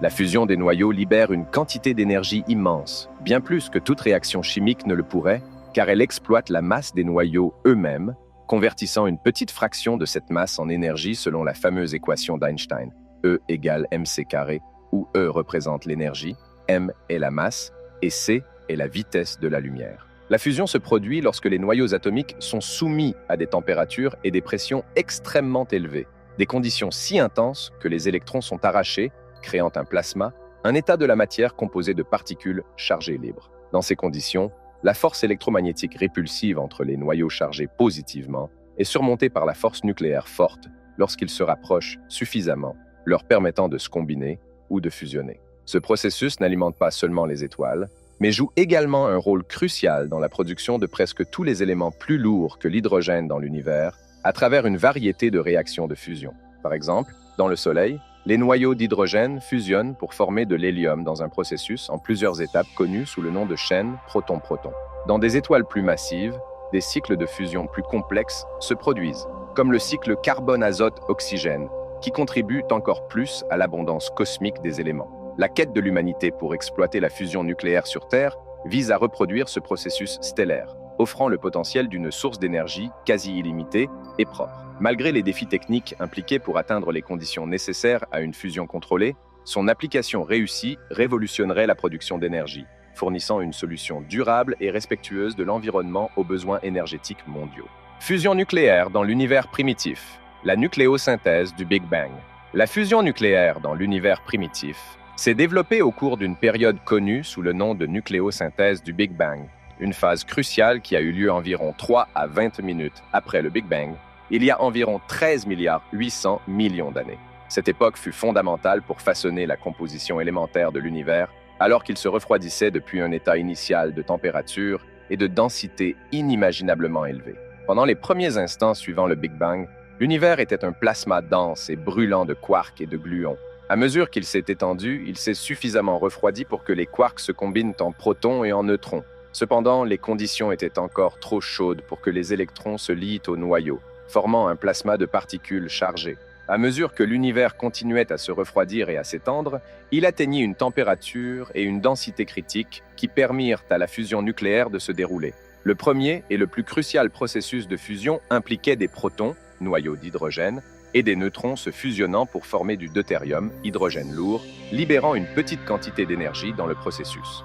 Ce deutérium servit ensuite de type de bloc de construction, se fusionnant avec plus de protons et de neutrons pour créer l'hélium 3 et le tritium, hydrogène 3, qui à leur tour pouvaient se fusionner pour produire de l'hélium 4, l'isotope d'hélium le plus stable et le plus courant.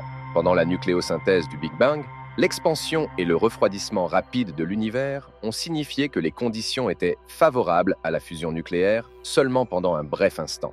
Malgré cela, presque tout l'hélium de l'univers a été produit pendant cette période, ainsi que des traces d'autres éléments légers comme le deutérium, le lithium et le beryllium. Les proportions précises de ces éléments primordiaux, prédits par les théories de la nucléosynthèse du Big Bang, correspondent remarquablement bien aux observations astronomiques, fournissant un soutien solide à la théorie du Big Bang. Le processus de fusion nucléaire dans l'univers primitif était fondamentalement différent de la fusion stellaire en termes d'échelle temporelle, de conditions et de résultats.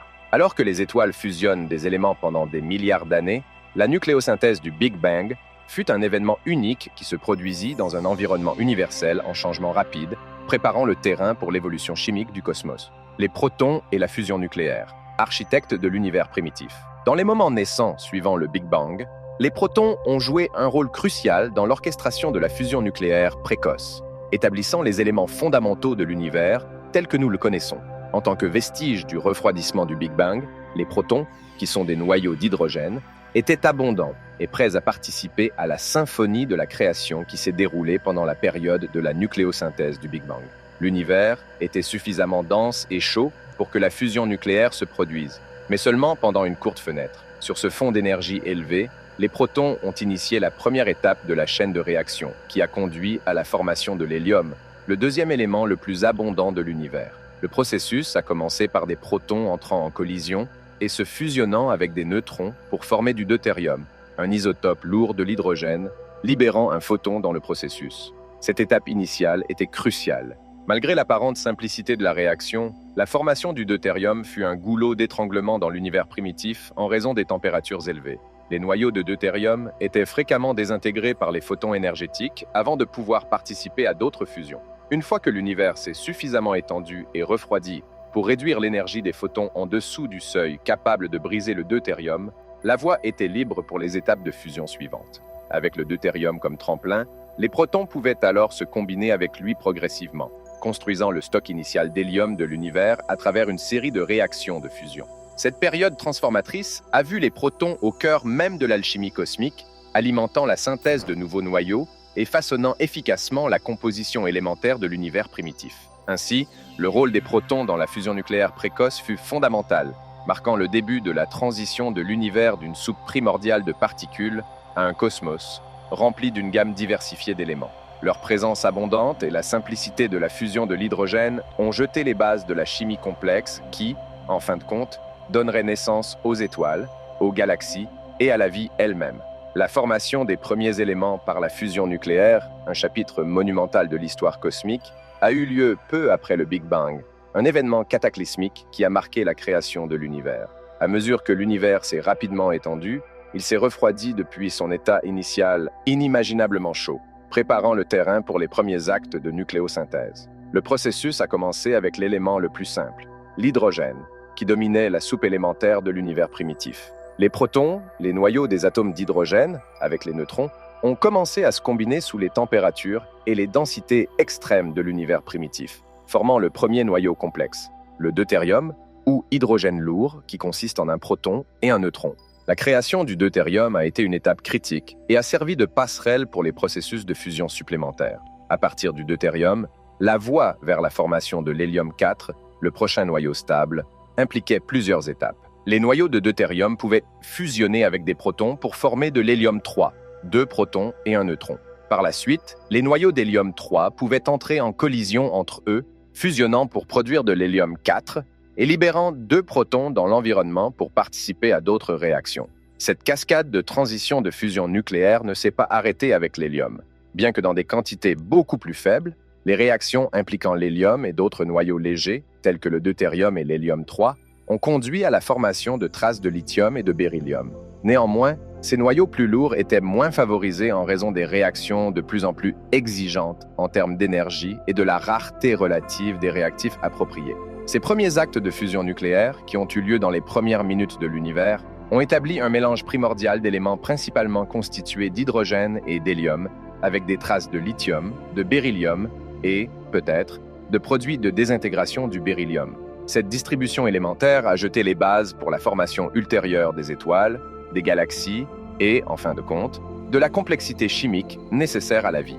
Les proportions précises de ces éléments primordiaux, dictées par les conditions et les lois de la physique en jeu dans l'univers primitif, restent observables aujourd'hui dans les structures les plus anciennes du cosmos, fournissant une fenêtre sur les moments formateurs de l'univers. L'hydrogène, le premier et le plus abondant élément de l'univers. La prédominance de l'hydrogène comme élément le plus abondant dans l'univers est une conséquence de sa simplicité et des conditions présentes lors de la naissance du cosmos. Formé dans les suites du Big Bang, l'hydrogène est l'élément le plus simple et le plus léger, composé d'un seul proton et d'un électron.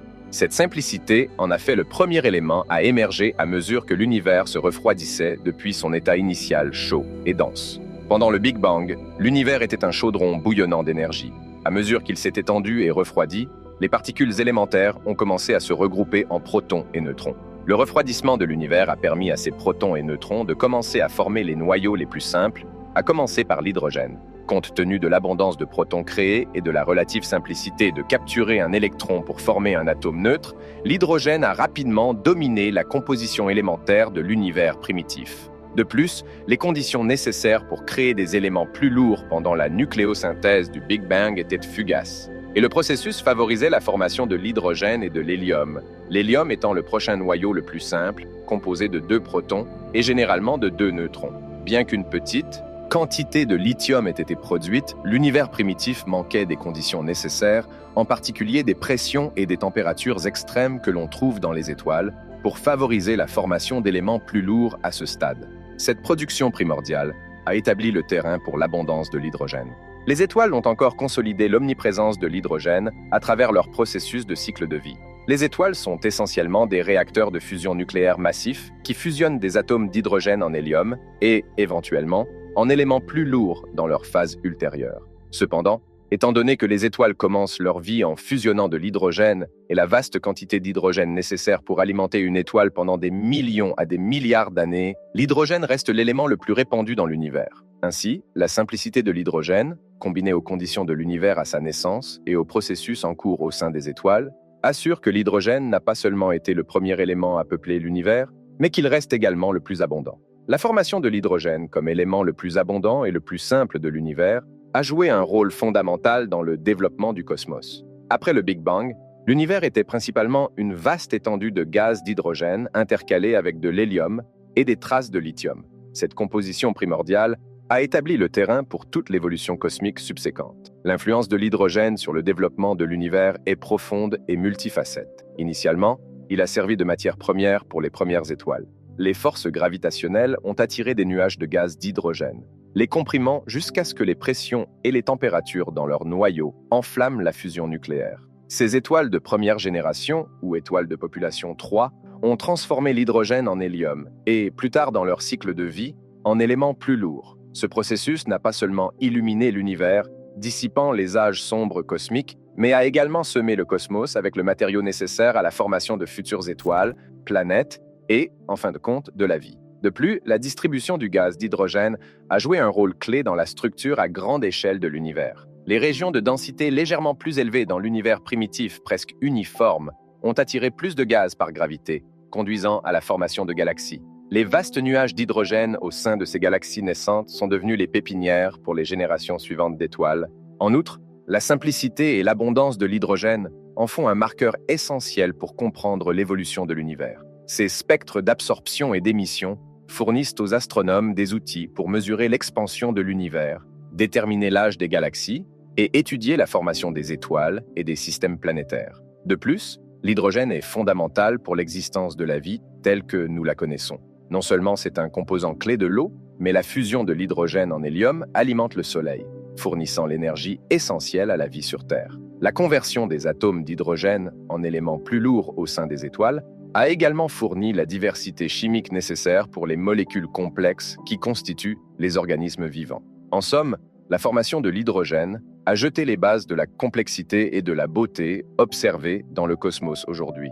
Sa présence a alimenté les étoiles qui illuminent l'univers, contribué à l'assemblage des galaxies et facilité la création des éléments chimiques qui composent le monde qui nous entoure, soulignant l'importance de l'hydrogène dans la grande narration cosmique. L'hydrogène, pilier du cosmos et de la vie. L'hydrogène, en tant qu'élément le plus simple et le plus abondant de l'univers, a joué un rôle indispensable dans l'évolution du cosmos, guidant effectivement la narration de l'univers depuis son début jusqu'à son état actuel. Son importance touche plusieurs aspects clés du développement cosmique, depuis la formation des premières étoiles jusqu'à la création de planètes qui soutiennent la vie. Tout d'abord, l'hydrogène a été le carburant initial qui a alimenté les premiers luminaires de l'univers. L'agrégation et la condensation de nuages d'hydrogène primordial sous l'attraction de la gravité ont conduit à la naissance des premières étoiles. Ces étoiles ont initié le processus de fusion nucléaire, convertissant l'hydrogène en hélium et, ce faisant, libérant de l'énergie qui allait éclairer l'univers. Cette ère transformatrice a marqué une transition des âges sombres cosmiques à un univers illuminé rempli d'étoiles. De plus, les processus de fusion au sein des étoiles, commençant par l'hydrogène, ont été le moyen de l'univers pour forger des éléments plus lourds, les blocs de construction des planètes, des astéroïdes et de toute vie connue. À mesure que les étoiles vieillissent et épuisent leurs réserves d'hydrogène, elles commencent à fusionner l'hélium en éléments encore plus lourds, dispersant ces éléments dans l'espace lorsqu'elles meurent dans des explosions de supernovas. Ce recyclage et cette distribution cosmique de matière ont conduit à un univers riche et chimiquement diversifié que nous observons aujourd'hui, permettant la formation de planètes rocheuses et de molécules organiques complexes. L'hydrogène sert également d'outil critique en astronomie. Sa présence et son comportement dans l'espace interstellaire aident les scientifiques à cartographier l'univers, tracer les bras spiraux des galaxies et comprendre la structure à grande échelle de la matière cosmique. Les lignes spectrales distinctives de l'hydrogène permettent aux astronomes de mesurer le décalage vers le rouge des galaxies lointaines, fournissant des preuves de l'expansion de l'univers et aidant à déterminer les distances à des échelles cosmiques. De plus, l'abondance de l'hydrogène dans les nébuleuses et les disques protoplanétaires autour de jeunes étoiles est un pilier dans la formation des systèmes solaires. Les composés de l'hydrogène, tels que l'eau, sont essentiels au développement d'environnements habitables sur des planètes comme la Terre. L'existence de vastes quantités d'hydrogène dans l'univers a donc été une condition préalable à l'émergence de la vie telle que nous la connaissons. En essence, l'hydrogène n'est pas seulement un composant de l'univers, il a été un agent actif dans son évolution. Depuis l'illumination des premières étoiles jusqu'à servir de sine qua non pour la vie, le rôle de l'hydrogène dans le cosmos est profond, soulignant son importance dans le grand tableau de l'évolution de l'univers. L'antimatière, un miroir fondamental de la matière. L'antimatière est un concept fondamental en physique, représentant une sorte d'image en miroir de la matière qui compose le monde familier qui nous entoure. Chaque type de particule connu dans l'univers a une contrepartie d'antimatière. Ces particules d'antimatière possèdent la même masse que leurs homologues de matière, mais ont des charges et des caractéristiques quantiques opposées. Par exemple, la contrepartie d'antimatière de l'électron chargé négativement est le positron, qui porte une charge positive. L'existence de l'antimatière a été proposée pour la première fois par le physicien Paul Dirac en 1928, dérivé de ses travaux sur la mécanique quantique et la théorie de la relativité. Ces équations suggéraient la possibilité de particules avec une énergie négative, ce qui semblait initialement absurde. Cependant, cette prédiction a été validée en 1932 avec la découverte du positron, marquant la première confirmation de l'existence d'une particule d'antimatière. Lorsque la matière et l'antimatière entrent en contact, elles s'annihilent mutuellement dans une explosion d'énergie, spécifiquement sous forme de photons de haute énergie ou de rayons gamma. Cette propriété souligne l'un des plus grands mystères en cosmologie, l'asymétrie apparente entre la matière et l'antimatière dans l'univers. Selon les théories, le Big Bang aurait dû produire des quantités égales de matière et d'antimatière, mais l'univers visible est écrasante, composé de matière. L'étude de l'antimatière n'est pas seulement une quête théorique, mais elle a des applications pratiques. Par exemple, en médecine, les tomographies par émission de positons, PET, utilisent des positrons pour aider à visualiser les processus corporels.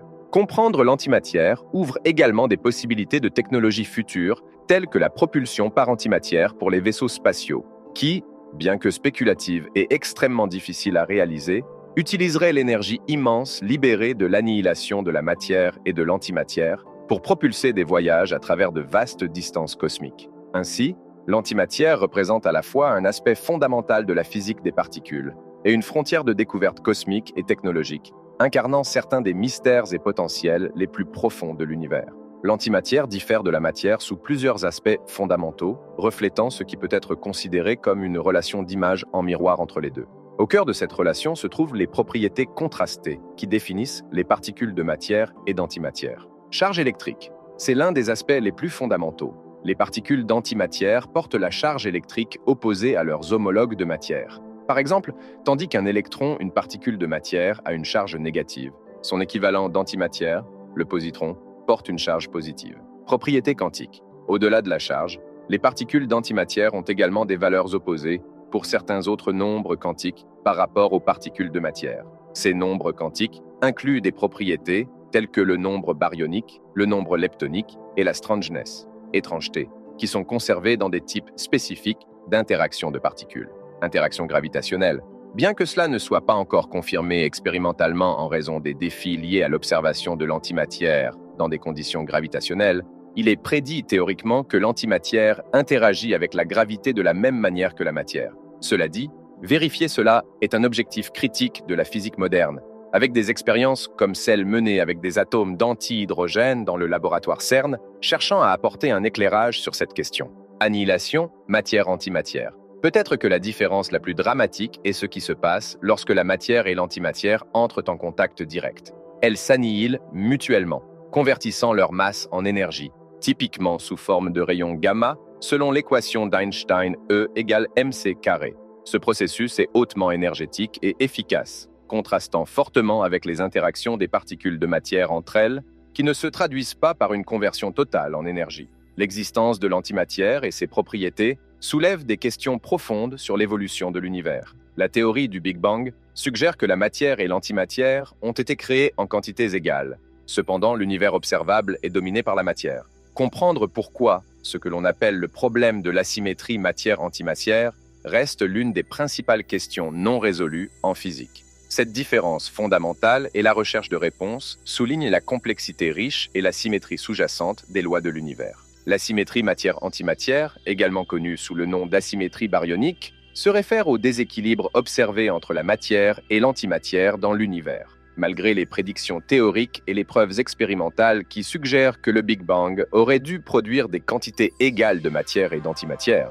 L'univers observable est écrasamment composé de matière. Cette disparité soulève l'un des mystères les plus profonds de la physique et de la cosmologie. Selon le modèle standard de la physique des particules, le comportement des particules et de leurs antiparticules devrait être presque identique, avec quelques différences subtiles. Cependant, pour que l'univers évolue vers son état actuel dominé par la matière, ces légères différences ont dû entraîner des processus favorisant l'abondance de matière par rapport à l'antimatière peu de temps après le Big Bang. Plusieurs mécanismes ont été proposés pour expliquer cette asymétrie.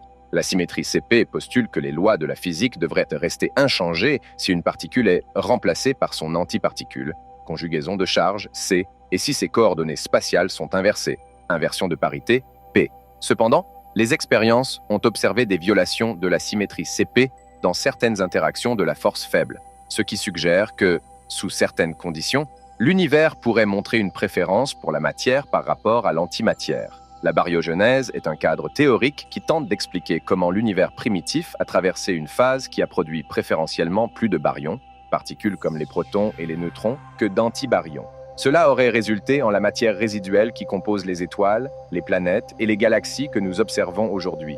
Plusieurs modèles de baryogenèse introduisent une nouvelle physique au-delà du modèle standard pour expliquer la violation nécessaire de CP afin de créer ce déséquilibre. Dans l'environnement chaud et dense de l'univers primitif, les processus sphaléroniques pourraient convertir les baryons et les leptons, ainsi que leurs antiparticules, les uns dans les autres, violant la conservation du nombre baryonique et leptonique dans certaines conditions. Ces processus pourraient créer une asymétrie matière-antimatière s'ils sont combinés avec des interactions qui violent la symétrie CP, comme le suggèrent certains modèles de baryogenèse électrofaible. Les efforts expérimentaux pour comprendre l'asymétrie matière-antimatière se poursuivent dans les accélérateurs de particules comme le Grand Collisionneur de Hadron au CERN et dans les observations du fond cosmique de micro-ondes et des galaxies lointaines. Résoudre cette énigme n'expliquerait pas seulement la prédominance de la matière sur l'antimatière, mais offrirait également des perspectives profondes sur les conditions et les lois qui ont régi l'univers primitif, révélant potentiellement une nouvelle physique au-delà de notre compréhension actuelle. Le mystère de l'asymétrie matière-antimatière a profondément influencé la formation des protons, un chapitre crucial de la grande narration de l'univers. Lorsque l'univers est né, il était rempli d'énergie qui a finalement donné naissance à des paires de particules et d'antiparticules, de matière et d'antimatière. Selon les théories prédominantes, ces paires auraient dû s'annihiler complètement les unes les autres, laissant un univers vide de matière. Cependant, l'univers que nous observons aujourd'hui est remarquablement dominé par la matière, ce qui suggère un déséquilibre entre la matière et l'antimatière pendant les premiers instants après le Big Bang. On pense que cette asymétrie a affecté la formation des protons, les blocs de construction des atomes et, en fin de compte, de toute la matière. Pour des raisons pas encore complètement comprises, il y avait un léger excès de particules de matière, y compris les quarks, par rapport à leur contrepartie d'antimatière. À mesure que l'univers se refroidissait, les quarks se regroupaient pour former des protons et des neutrons en raison de cet excès léger. Ce processus fondamental, guidé par la force nucléaire forte, a conduit à la prédominance de la matière, permettant aux protons de survivre, de s'associer avec des électrons et de donner naissance aux atomes qui forment les étoiles, les planètes et la vie telle que nous la connaissons. Ainsi, l'asymétrie matière-antimatière est une pierre angulaire de notre existence matérielle, influençant non seulement la formation des protons, mais aussi la structure même du cosmos. En effet, plusieurs théories convaincantes ont été proposées par les scientifiques pour expliquer le déséquilibre déconcertant entre la matière et l'antimatière observée dans l'univers. L'une des théories principales se concentre sur le concept de violation de CP, qui suggère que les lois de la physique ne s'appliquent pas de manière égale aux particules et à leurs antiparticules. Cette violation pourrait conduire à des processus où, dans certaines conditions, la matière serait produite à un taux légèrement supérieur à celui de l'antimatière.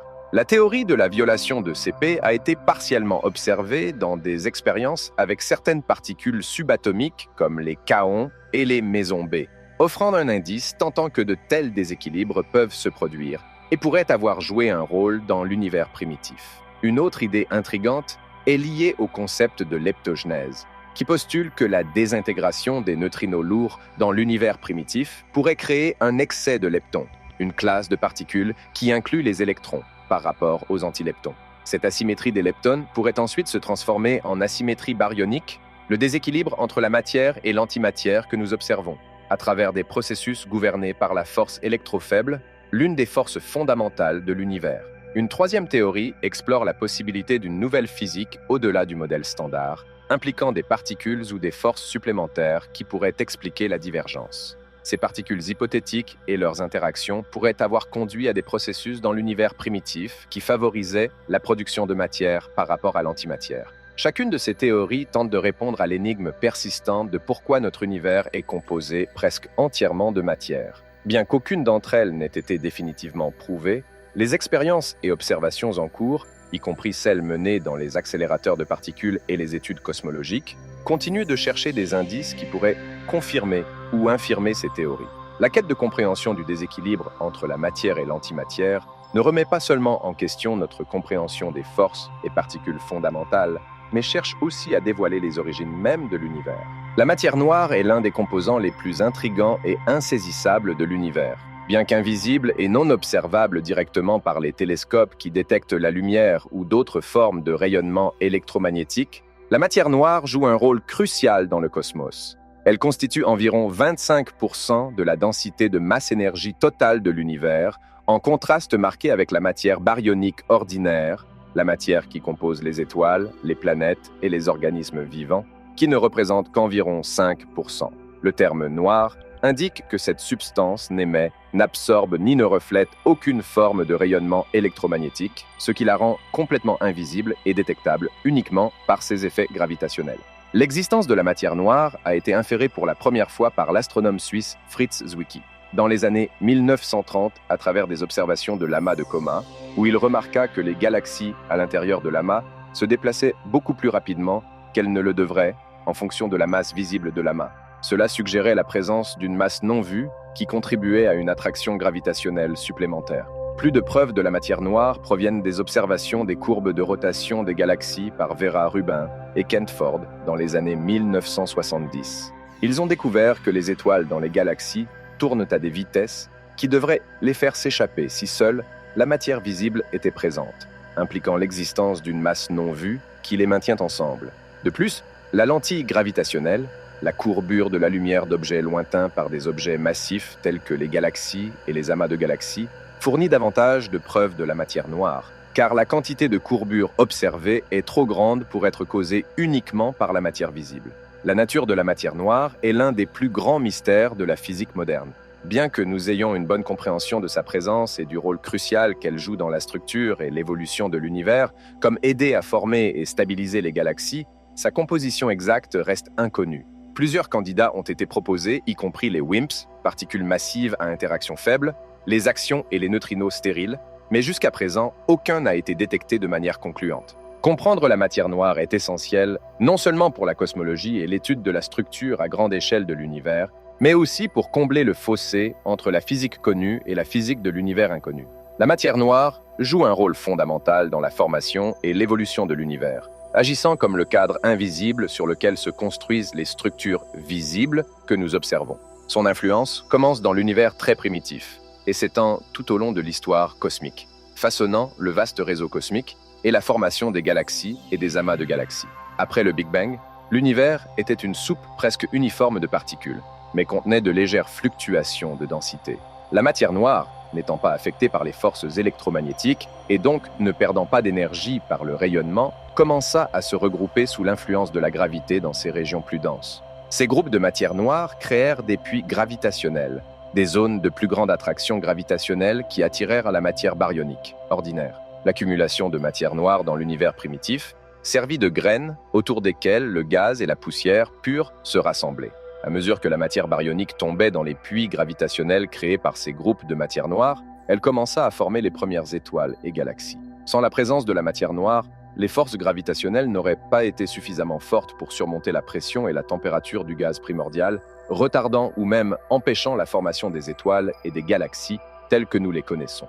De plus, l'influence de la matière noire s'étend au-delà de la formation de galaxies individuelles à la structure à plus grande échelle de l'univers. Les galaxies se trouvent souvent en groupes et amas qui, avec le gaz et la matière noire, forment des structures massives, connues sous le nom d'amas de galaxies.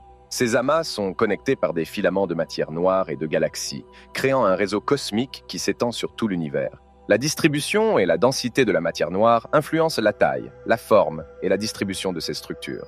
Dans les simulations cosmologiques qui intègrent les effets de la matière noire, les galaxies et les amas de galaxies se forment d'une manière cohérente avec les observations astronomiques. Ces simulations montrent que les effets gravitationnels de la matière noire renforcent le regroupement de la matière à toutes les échelles, des petites galaxies aux vastes superamas et filaments, reproduisant fidèlement la structure observée de l'univers. La matière noire agit comme le cadre autour duquel l'univers observable s'organise. Ces effets gravitationnels sont essentiels à la formation des structures cosmiques et à la compréhension de l'évolution de l'univers, d'un état lisse et homogène à la structure complexe et filamenteuse que nous observons aujourd'hui. La connexion entre la matière noire et les protons. La formation des protons est un élément de processus cosmologique plus large et non une liaison directe, au sens où l'un influence directement la formation de l'autre. La formation des protons a eu lieu dans l'univers primitif pendant les premières minutes après le Big Bang, dans un processus connu sous le nom de nucléosynthèse du Big Bang, BBN. Cette époque a vu l'univers se refroidir suffisamment pour que les quarks se combinent en protons et en neutrons, et par la suite pour que certains de ces nucléons fusionnent dans les noyaux d'éléments légers, principalement l'hydrogène et l'hélium, ainsi que de petites quantités de lithium et de beryllium. D'autre part, on pense que la matière noire a joué un rôle crucial dans l'évolution structurelle de l'univers après son expansion initiale, en particulier dans la formation et le regroupement des galaxies, car elle a fourni le cadre gravitationnel nécessaire pour que la matière baryonique se regroupe et forme des étoiles et des galaxies. Bien que la matière noire n'interagisse pas avec la matière baryonique ni avec elle-même par la force électromagnétique, son influence gravitationnelle a été vitale pour amplifier les fluctuations de densité qui ont émergé de l'état initial uniforme de l'univers. Ces fluctuations ont finalement conduit aux structures à grande échelle que nous observons aujourd'hui. Ainsi, bien que la matière noire n'ait pas joué un rôle direct dans la formation des protons en soi, elle est profondément liée au destin de ces protons et d'autres matières baryoniques après leur formation. Après la formation des protons, l'attraction gravitationnelle de la matière noire a aidé à les rassembler avec des électrons et des neutrons pour former des atomes, des étoiles et, en fin de compte, des galaxies.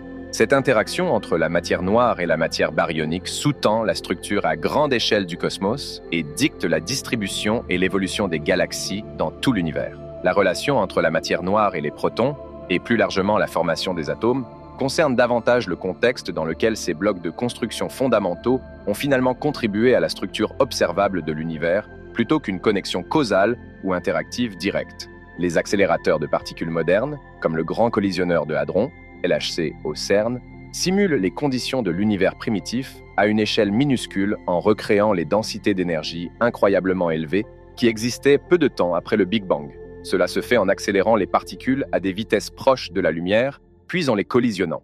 Ces collisions à haute énergie génèrent des températures et des énergies analogues à celles qui se sont produites une fraction de seconde après le début de l'univers, bien que dans un volume minuscule d'espace. Pendant ces collisions, les énergies sont si élevées qu'elles imitent les conditions sous lesquelles les forces fondamentales de la nature, électromagnétiques, nucléaires faibles et nucléaires fortes, étaient unifiées. Les scientifiques analysent les débris de ces collisions pour étudier une gamme de particules et de forces qui ont joué des rôles clés dans l'univers primitif, mais qui ne sont normalement pas observables dans les conditions plus froides et moins denses de l'ère cosmologique actuelle. L'un des principaux objectifs de la simulation des conditions de l'univers primitif dans les accélérateurs de particules est de générer et de détecter des quarks et des gluons, qui sont les constituants fondamentaux des protons et des neutrons. Peu après le Big Bang, l'univers était si chaud et dense que les quarks et les gluons existaient dans un état libre connu sous le nom de plasma de quarks et de gluons avant de se refroidir et de se condenser pour former des protons et des neutrons. Les accélérateurs modernes ont créé avec succès de brèves instances de plasma de quarks et de gluons, fournissant de précieuses connaissances sur le comportement de la matière dans ces conditions extrêmes. Ces expériences ont le potentiel de faire la lumière sur la nature de la matière noire. Bien que la matière noire n'interagisse pas avec le rayonnement électromagnétique, la rendant invisible au télescope, les accélérateurs de particules pourraient produire de nouvelles particules candidates à la matière noire ou fournir des indices sur ses propriétés. En étudiant les résultats des collisions de particules et les conditions qu'elles simulent, les scientifiques espèrent répondre à des questions fondamentales sur les origines de l'univers, la nature de ses premiers moments et les lois qui ont gouverné son évolution. Ainsi, les accélérateurs de particules modernes servent de machines à remonter le temps, permettant aux chercheurs de regarder en arrière sur les conditions de haute énergie et de haute densité qui existaient une fraction de seconde après la naissance de l'univers et nous rapprochant de la compréhension de ses mystères les plus profonds. Il est possible de créer des protons dans un laboratoire, principalement par le processus de collision de particules dans les accélérateurs modernes de particules. Bien que les protons eux-mêmes soient des particules stables et abondantes dans l'univers, constituant une partie du noyau atomique avec les neutrons, les créer dans un environnement de laboratoire implique des expériences sophistiquées de physique des hautes énergies. La quête pour démêler les mystères de la formation des protons est un voyage fascinant qui implique des scientifiques de divers domaines, présentant une riche tapisserie de défis et de questions. Un casse-tête central dans ce domaine est la structure interne du proton et les forces qui maintiennent ensemble ses composants, les quarks et les gluons. Bien qu'ils soient incroyablement petits, les protons abritent un monde complexe en leur sein, gouverné par la force forte, l'une des 4 forces fondamentales de la nature. Les scientifiques s'appuient sur la chromodynamique quantique, QCD, pour décrire ces interactions, une théorie qui est robuste, mais notoirement difficile à résoudre dans le cas des échelles d'énergie basse, pertinentes pour la formation des protons. Un autre défi significatif réside dans la mesure précise des propriétés du proton, telles que son rayon de charge.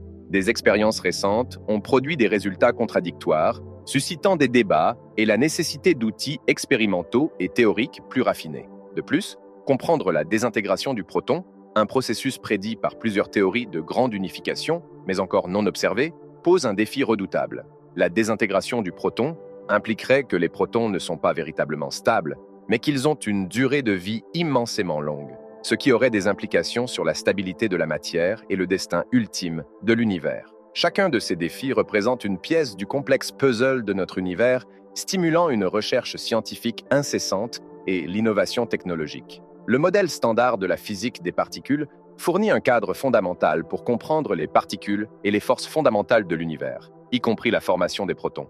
Au cœur de cela, les protons sont composés de quarks, spécifiquement 2 quarks up et un quark down, liés par la force forte médiée par des particules connues sous le nom de gluons. Cette interaction est décrite par une partie du modèle standard, connue sous le nom de chromodynamique quantique, QCD. Selon la QCD, les quarks portent un type de charge, connu sous le nom de charge de couleur, qui n'est pas lié à la couleur visible, mais qui est nommé de manière analogue aux propriétés de mélange des couleurs primaires. Les gluons, les particules d'échange de la force forte, maintiennent ensemble les quarks en échangeant continuellement des charges de couleur entre eux, un processus qui assure que les quarks sont confinés à l'intérieur du proton, malgré l'immense force de la force forte à courte distance. Cette interaction, cependant, est compliquée par le fait que la force forte est si puissante et les équations qui la décrivent sont si complexes que les scientifiques doivent utiliser des techniques mathématiques sophistiquées et des ordinateurs puissants pour étudier la formation des protons. Bien que le modèle standard explique avec succès de nombreuses propriétés du proton, comme sa charge et sa composition, il reste un domaine de recherche actif, en particulier dans la compréhension de la manière dont la masse et la taille du proton émergent de la dynamique des quarks et des gluons. Bien que le modèle standard reste le cadre le plus accepté pour comprendre la physique des particules, plusieurs théories et hypothèses remettent en question son intégrité et suggèrent des alternatives ou des extensions intrigantes. Un domaine d'exploration significatif implique la supersymétrie, SUSY, un cadre théorique qui propose une particule partenaire pour chaque particule du modèle standard. La SUSY cherche à aborder plusieurs limitations du modèle standard, y compris le problème de la hiérarchie et l'unification des forces à hautes énergies. Si la supersymétrie s'avérait vraie, cela pourrait modifier radicalement notre compréhension de la formation et de la stabilité des protons, en introduisant de nouvelles particules qui pourraient participer ou influencer le processus. Une autre avenue intéressante est l'idée des préons, des particules hypothétiques qui sont considérées comme des sous-composants des quarks et des leptons. Si de telles particules existent, elles pourraient offrir une couche plus profonde de sous-structures à l'intérieur des protons, remettant en question la compréhension actuelle selon laquelle les quarks sont fondamentaux. Cela révolutionnerait notre conception de la constitution de la matière à ses niveaux les plus infimes. De plus, les théories de la gravité quantique, telles que la gravité quantique à boucle, LQG, tentent de réconcilier la mécanique quantique avec la relativité générale, en suggérant une description quantique du propre espace-temps. Bien que la LQG se concentre principalement sur la structure de l'espace-temps et les phénomènes gravitationnels, tout progrès vers une théorie de la gravité quantique pourrait avoir des implications profondes pour comprendre les forces qui gouvernent la formation des protons. Bien que ces théories offrent des possibilités passionnantes, il est important de noter qu'elles restent en grande partie spéculatives, sans preuves expérimentales définitives pour les soutenir. La quête de phénomènes qui ne peuvent pas être expliqués par le modèle standard, comme la désintégration du proton ou les anomalies dans le comportement du proton, continue de stimuler la recherche de pointes en physique des particules. La recherche de telles découvertes pourrait, en fin de compte, mener à une nouvelle théorie plus globale qui engloberait le modèle standard et fournirait de nouvelles perspectives sur les mystères de la formation des protons et au-delà. La chromodynamique quantique, QCD, joue un rôle central dans la compréhension de la formation des protons, servant de pierre angulaire de notre compréhension de la force nucléaire forte, l'une des 4 forces fondamentales de la nature. Cette force est responsable de la liaison des quarks pour former des protons et d'autres hadrons, et les gluons sont les médiateurs de cette force. Contrairement à l'électromagnétisme, où des charges égales se repoussent et des charges opposées s'attirent, la QCD introduit le concept de charge de couleur pour décrire comment les quarks interagissent. Les quarks peuvent porter l'une des 3 charges de couleur et les gluons portent la force de couleur, ce qui les rend uniques parmi les particules d'échange de force. La force de la force forte, telle que décrite par la QCD, est unique car elle devient plus forte à mesure que les quarks se séparent, une propriété connue sous le nom de confinement. Cela assure que les quarks sont toujours liés, empêchant leur existence en isolement dans des conditions normales. Lorsque les quarks tentent de se séparer, l'énergie de la force forte entre eux augmente jusqu'à ce qu'il soit énergétiquement favorable de former une nouvelle paire quark-antiquark à partir du vide, garantissant que les quarks sont toujours contenus à l'intérieur des hadrons, comme les protons. En même temps, la QCD explique également un phénomène connu sous le nom de liberté asymptotique, ce qui signifie que les quarks se comportent presque comme des particules libres lorsqu'ils sont extrêmement proches les uns des autres. Ce comportement double soutient la stabilité du proton, car les quarks sont fortement confinés, mais peuvent encore se déplacer à l'intérieur de celui-ci. Le défi de la QCD réside dans sa complexité mathématique. Les équations qui gouvernent la théorie sont si redoutables que les résoudre exactement est au-delà des capacités actuelles pour la plupart des situations physiques. Les chercheurs s'appuient sur des simulations numériques réalisées sur des superordinateurs, une méthode connue sous le nom de QCD sur réseau, pour étudier la formation des protons et enquêter sur les propriétés de la force forte. Grâce à ces efforts, la QCD a considérablement avancé notre compréhension du monde interne du proton, offrant des connaissances sur la nature même de la matière. Les expériences futures destinées à sonder les mystères de la formation des protons sont prêtes à repousser les limites de notre compréhension actuelle et de nos capacités technologiques. Ces efforts cherchent à approfondir le cœur de la matière, en testant les prédictions de la QCD et en explorant au-delà du modèle standard de la physique des particules. L'une des expériences clés dans ce domaine est le collisionneur d'ions et d'électrons EIC, une installation de pointe prévue pour être construite au Laboratoire national de Brookhaven aux États-Unis.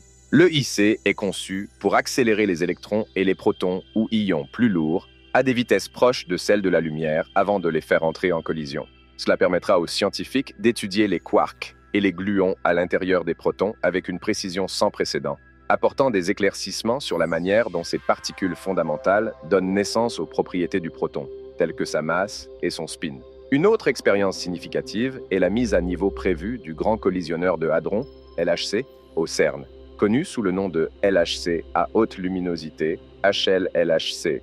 Cette mise à niveau vise à augmenter le nombre de collisions qui peuvent être réalisées, fournissant ainsi un ensemble de données beaucoup plus grand pour les chercheurs. Avec le HLLHC, les physiciens espèrent observer des processus et des particules rares qui pourraient pointer vers une physique au-delà du modèle standard, offrant potentiellement de nouvelles perspectives sur les forces fondamentales qui gouvernent la formation et la stabilité des protons.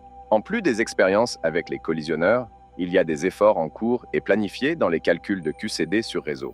Grâce aux avancées en superinformatique, les chercheurs peuvent simuler les conditions et les interactions qui conduisent à la formation des protons dans un réseau de points d'espace-temps. Ces simulations sont cruciales pour tester les prédictions de la QCD dans des régimes difficiles à explorer expérimentalement. Ensemble, ces expériences représentent une approche multifacette pour comprendre le proton, en combinant des collisions de particules à haute énergie, des mesures de précision et des calculs théoriques avancés. Les scientifiques sont prêts à dévoiler les secrets de la formation des protons, ouvrant potentiellement la voie à une nouvelle physique au-delà des modèles actuels. Les nouvelles découvertes sur la formation des protons ont le potentiel de remodeler radicalement notre compréhension de l'univers. La formation et la stabilité des protons sont fondamentales pour l'existence de la matière telle que nous la connaissons, soutenant la structure des atomes et, par conséquent, tous les processus chimiques et biologiques. Démêler les profondeurs intriquées de la formation des protons pourrait conduire à des connaissances profondes qui s'étendent des plus petites échelles de la physique des particules aux grandes structures cosmologiques. Tout d'abord, une compréhension plus approfondie de la force forte qui maintient ensemble les quarks à l'intérieur des protons pourrait révéler de nouveaux aspects de la QCD, la théorie qui décrit actuellement cette force. Cela pourrait conduire à une meilleure compréhension de la manière dont la matière s'est formée dans l'univers primitif après le Big Bang, offrant des indices sur les conditions initiales qui ont conduit à la formation des galaxies, des étoiles et, en fin de compte, des systèmes planétaires. De plus, les connaissances sur la désintégration du proton, un processus encore non observé mais prédit par plusieurs théories de grande unification, pourraient changer radicalement notre vision du destin ultime de l'univers. S'il était découvert que les protons se désintègrent, même sur des échelles de temps immensément longues, cela impliquerait que toute la matière telle que nous la connaissons n'est pas éternellement stable. Cette révélation ne confirmerait pas seulement les théories qui cherchent à unifier les forces de la nature, mais introduirait également une nouvelle compréhension du cycle de vie de l'univers. De plus, les avancées dans notre compréhension de la formation des protons pourraient conduire à des progrès dans les technologies basées sur la science quantique et la physique nucléaire. Par exemple, une meilleure compréhension de la force forte pourrait améliorer la recherche sur la fusion nucléaire, une approche prometteuse mais difficile pour générer de l'énergie propre. Enfin, ces découvertes pourraient identifier de nouvelles particules ou forces, fournissant des indices pour l'énigme de la matière noire. La matière noire constitue une part importante de la masse de l'univers, mais reste insaisissable pour la détection directe. Dévoiler des particules au-delà du modèle standard impliqué dans la formation des protons pourrait fournir des candidats pour la matière noire ou de nouvelles interactions qui façonnent la structure du cosmos. Les idées plus profondes sur la formation des protons ne concernent pas seulement la compréhension d'une particule subatomique, mais pourraient dévoiler de nouvelles couches de réalité, reliant le tissu du monde quantique à l'immense étendue de l'univers. Alors comment pensez-vous que tout cela est apparu? Tout a-t-il commencé à partir de rien, ou a-t-il été créé par quelque chose de beaucoup plus avancé que nous? Arrivé à ce point, n'avez-vous pas encore vu cet autre documentaire sur l'espace? Moi, je ne le manquerai pas.